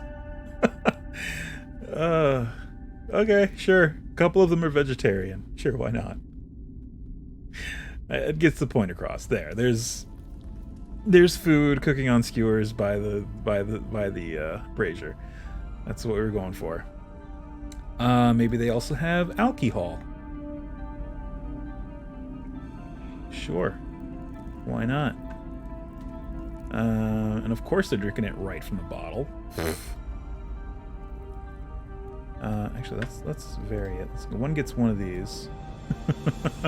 Wasn't there a huge chunk of meat on a spit? There is, but this says specifically that they're on skewers, because as they have their weapons laying near them as whoever comes into this cave comes upon them, and it says instead of reaching for their weapon, they reach for the skewer and take a bite off of it and then offer it to whoever comes in, and then they try to skewer them with the skewer. So, I mean, we could also do the thing on the spit, but this is a little closer to what it describes in the module. Do we have bugbears? I don't even think we do. Let me see. Monstrous. I know we've got gnolls. Is it in humanoid? We've got were-rat, kutoa, minotaur, lizard folk, kenku, kobold, furbolg, gnolls. We don't have bugbears. Interesting. Well, we may have to just leave. Oh, we could use Yeti, I guess. Well, that's huge. We can shrink the Yeti. And there's your bugbear. For now. There's your bugbear. Yeah, that's a face you can trust, right? Yeah. Not yet. They are coming, but not quite yet. I'm waiting on bated breath for it. That is a thing that TaleSpire is working on. And once they do, I'm gonna insist that I run everything in TaleSpire, because it's like, oh, come on, let me run it in TaleSpire. It'll be so much easier. I think for now we can just leave him as a placeholder. I mean, he's obviously that's a little. I mean, it's close. This is the closest that we're gonna get. So there are 3 of these. Mods exist, but TS is working on Hero Forge. Oh, yes. I would assume that there are mods for the. Oh, you play with custom minis. Cool. That's cool. I'll have to see. I'll have to look into that. But yeah, I'm waiting for the sanctioned, the sanctioned custom Hero Forge stuff.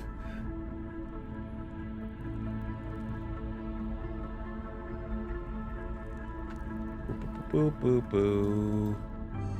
Yeah, aren't we all? Yeah, for sure. Hey, Elliot, what's up? But if you download a map that has custom minis, if you don't have the mod... Oh, but could you download a map that has custom minis if you don't have the mod installed? Oh, true. I imagine the minis just wouldn't show up. That's my guess.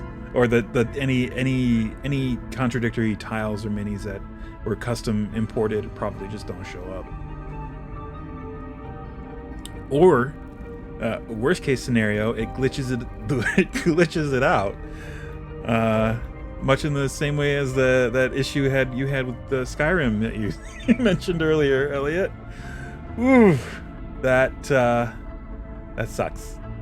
That really, I've been there, so I know. All right, so here are the bugbears.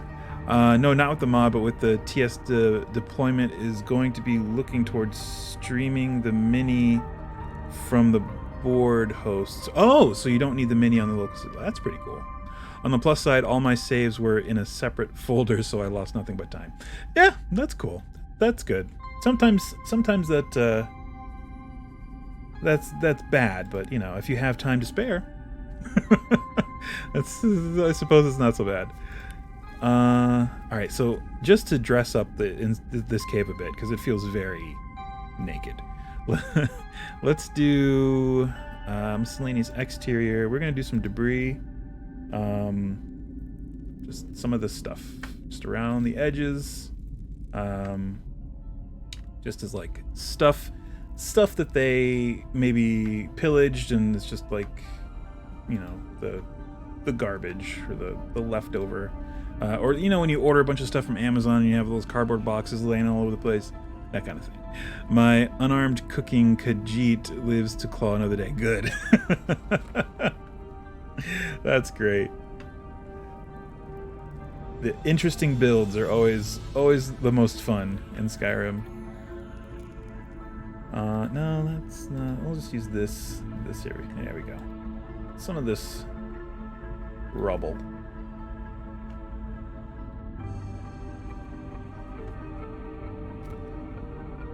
Alright. Cool. Alright, there's that area. It seems fine.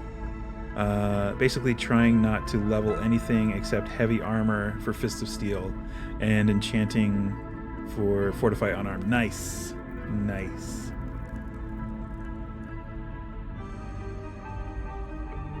Okay, so there is room, what was this, 35? Yes. 35. Which, there we go, that's the guard room. So now, coming over to the right, where are we? So we have stairs going up to areas 36 and 37. Which I guess makes sense to do those next.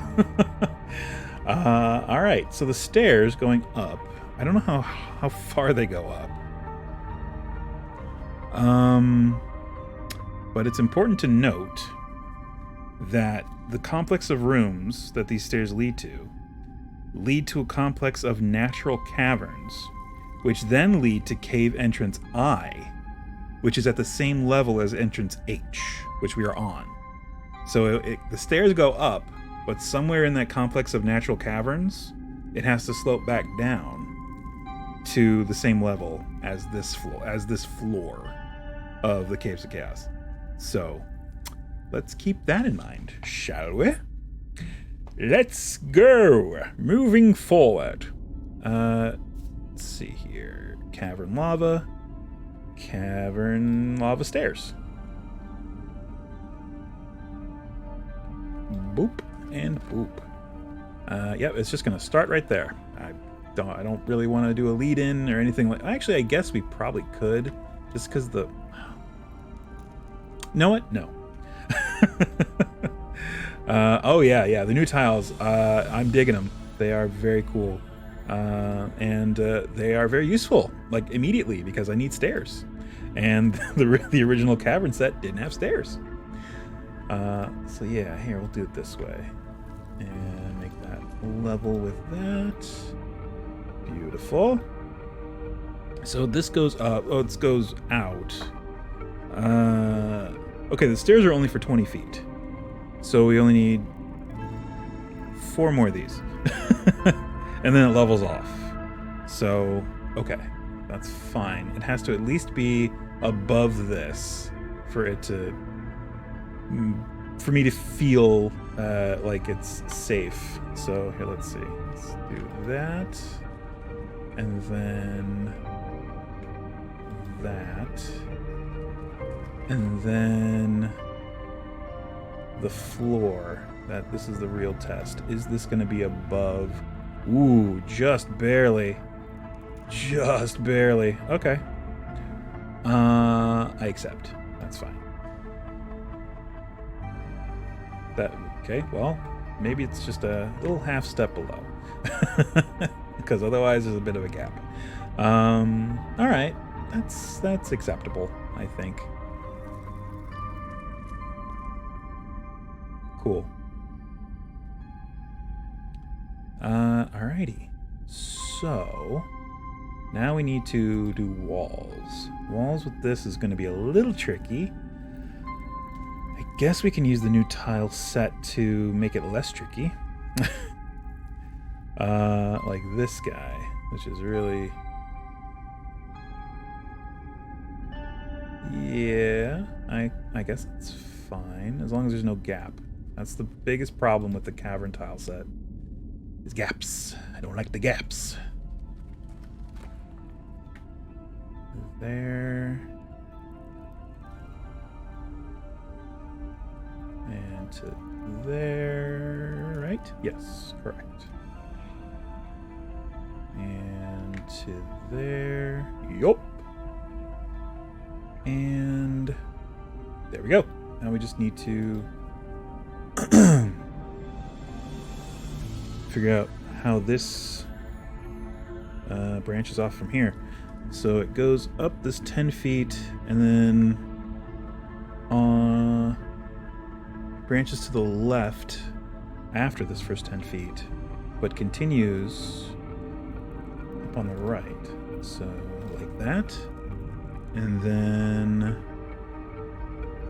it curves around like that. And makes a 20 by 20 room. So that. There we go. 20 by 20. Yep. And then that's 10 feet there, which comes down and goes off in this direction. Interesting. Oh, too far. So 10, 10. And it's going to come back up. Interesting. And there. And I guess there. So that's another... That's a 20 by 30 room. So there's your 20. That continues off in that direction past the secret door. This goes down, right? 10, yes. And then around to finish up the 20 by 30.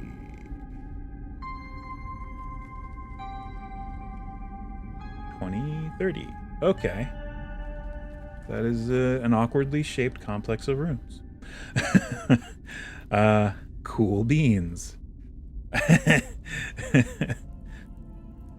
You're not. You're not there, Uti? Let's see. Okay, so there is a door. Interesting. Okay. let's do this.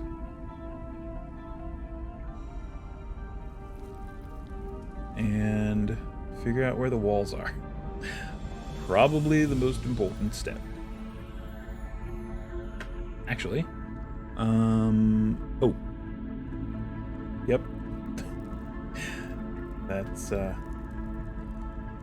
gonna trip you up. So, like that, and then like that. Whoa. Yep. No, that's correct. Right. I think. Yes, because there's a 10 feet there into the 20 by 20. Yep. Cool. Whoa. Sorry. I mean, I like that tile. I don't want to favorite it, but I do like it.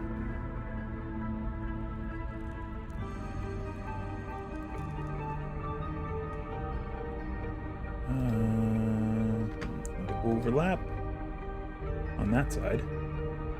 And I need to overlap on the... Whoa.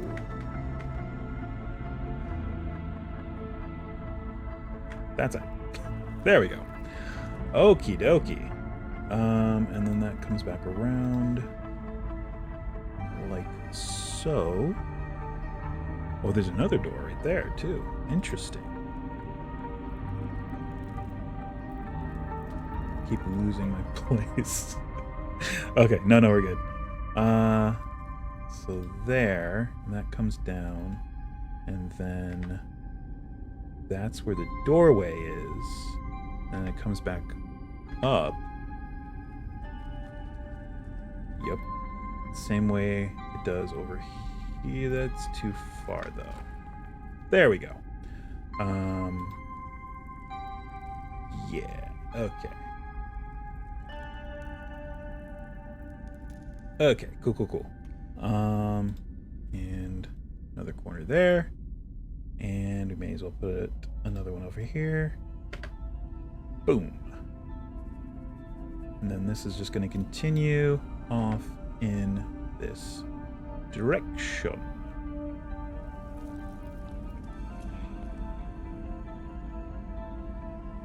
Cool beans. All right. Looking okay. And we're just a little bit above the floor below us, which is fine, I guess.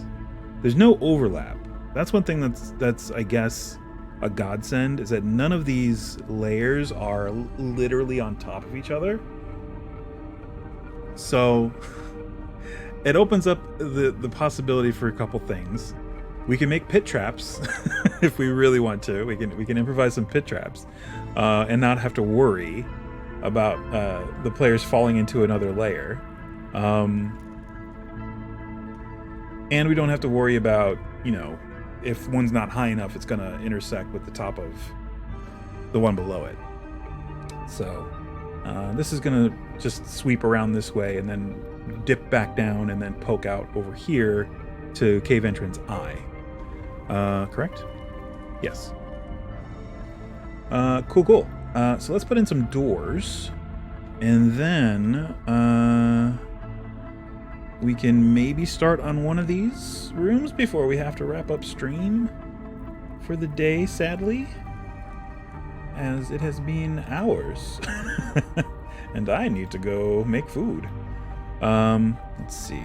Let's get a door in here. Cool. And there's another door at the end of this hall. Little tiny corridor. Back up to cavern lava. And grab this again.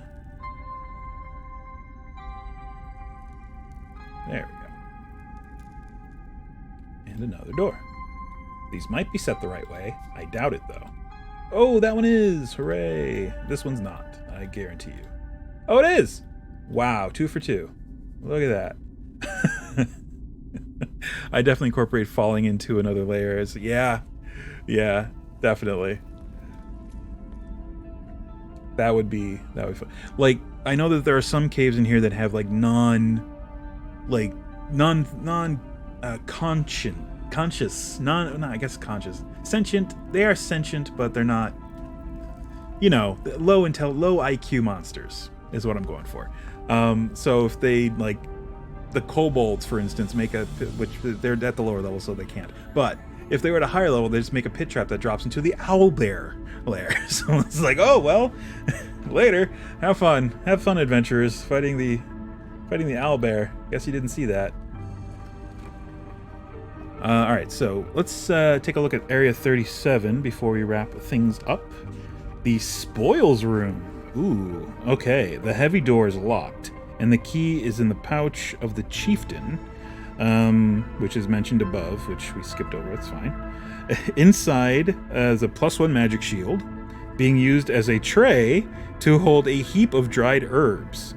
Catnip, something these particular bugbears relish. Okay, so they like silvervine. That's interesting. Various boxes and crates of high-quality dried and salted foodstuffs. Leather hides in a stack. 3 barrels of ale. Excuse me. 3 barrels of ale. A ton of wine. TUN, not TON. And a small keg of oil. 20 flask capacity. If all but the shield and oil are sold at the keep on the Borderlands, the value will be 400 gold pieces. Ooh! Breaking the lock or smashing the door, there's a typo, it says of smashing the door, will bring the guards from 35 and the chieftain and his mate from Area 36. Okay, so it's another storage room with, it sounds like, a lot of really cool stuff. Sounds like a lot of really cool, awesome stuff. All right. So maybe we can start in on this, or maybe we do that next time, because it's or we'll start in on it as we wrap things up. Thanks everyone for stopping by. It's always a pleasure. We will be back on Thursday this coming week for Breath of the Wild, continuing to do stuff. But if we set the catnip on fire, then improvise a giant fan. Yeah. I would say that they would definitely be, I don't know, a disadvantage. Some form of poisoned. Not exactly. Maybe dazed. Is dazed a thing anymore? I don't think it is. Stunned is, but dazed isn't. Maybe it's the slow thing. They only get 1 action per turn, and they got to choose which one, either move, standard, or bonus. They don't have a name for that status thing. They should really make them a thing. So yeah, thanks everyone. As I said, we'll be back with more Breath of the Wild on Thursday, and then following Saturday more of this for the time being until we get sick of TaleSpire, which is not likely to happen anytime soon. Yeah, thanks for Uti. Thanks for stopping by again. We are back at it with TaleSpire. If anyone's looking for a game of Dungeons and Dragons, I run a game monthly through using Eventbrite to sell tickets. But the games are run through Roll20. I know, not unless if you have TaleSpire, I'm more than happy. But my players currently in the game don't have access to TaleSpire, so we're doing it in Roll20, and using D&D Beyond and Discord for running the game. And currently there's nothing up right now on Eventbrite, no events currently because we're low on players. If you're interested, hit me up on Twitter or Instagram. And let me know if you're interested. Let me know you're interested, and I'll send you information and all the bits and bobs and how to join and get a game and see if we can get a game rolling. So yeah, check that out if you're interested. If you're looking for a non-D&D game to play with your friends or family over video chat, you can check out tourguidegames.com. They offer on-demand, professionally led TTRPGs for you and your friends and family. All you need is a smartphone. You don't even need pen and paper or dice. You can just rely on your tour guide to roll the dice. Grimbeard, yeah, nice to meet you too. Thanks for stopping by. Yeah, all you need is a smartphone. You don't even need any note taking or dice rolling paraphernalia. Your tour guide is more than happy to take care of that for you. And even then, the games themselves don't really require a whole lot of that. They are very rules light, easy to learn, and a blast to play over the course of a couple hours. Games like All Outta Bubblegum, Time and Temp, Lasers and Feelings, Project Ninja Panda Taco, Guild of Orpheus, Honey Heist, Fiasco, games like that. So if you're looking for a nice improv game or a silly game to play with your friends over, to close the distance if maybe you've moved recently and you want to reconnect for game night, or if you're quarantining still, it's a great option for that. Or if you're an employer that's looking for a team building exercise for either in-house or remote employees, it's a great option for that, and they've done that many times to great success. So if you are interested, check them out again over at tourguidegames.com. And they do not sponsor this stream. I just like trying to throw some business their way if I can. Aside from that, everyone, please stay safe, wear a mask, wash your hands, don't touch your face while you're out and about, social distance whenever possible. The mask goes over your nose and mouth at the same time, just like this. Check and see in your area if you are eligible for vaccines or boosters, and do it, because there's no excuse. And we will see you next time. Just be excellent to each other, and peace out.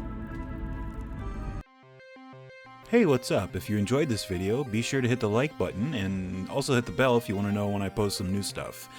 You can see some of my other stuff right over there on the screen.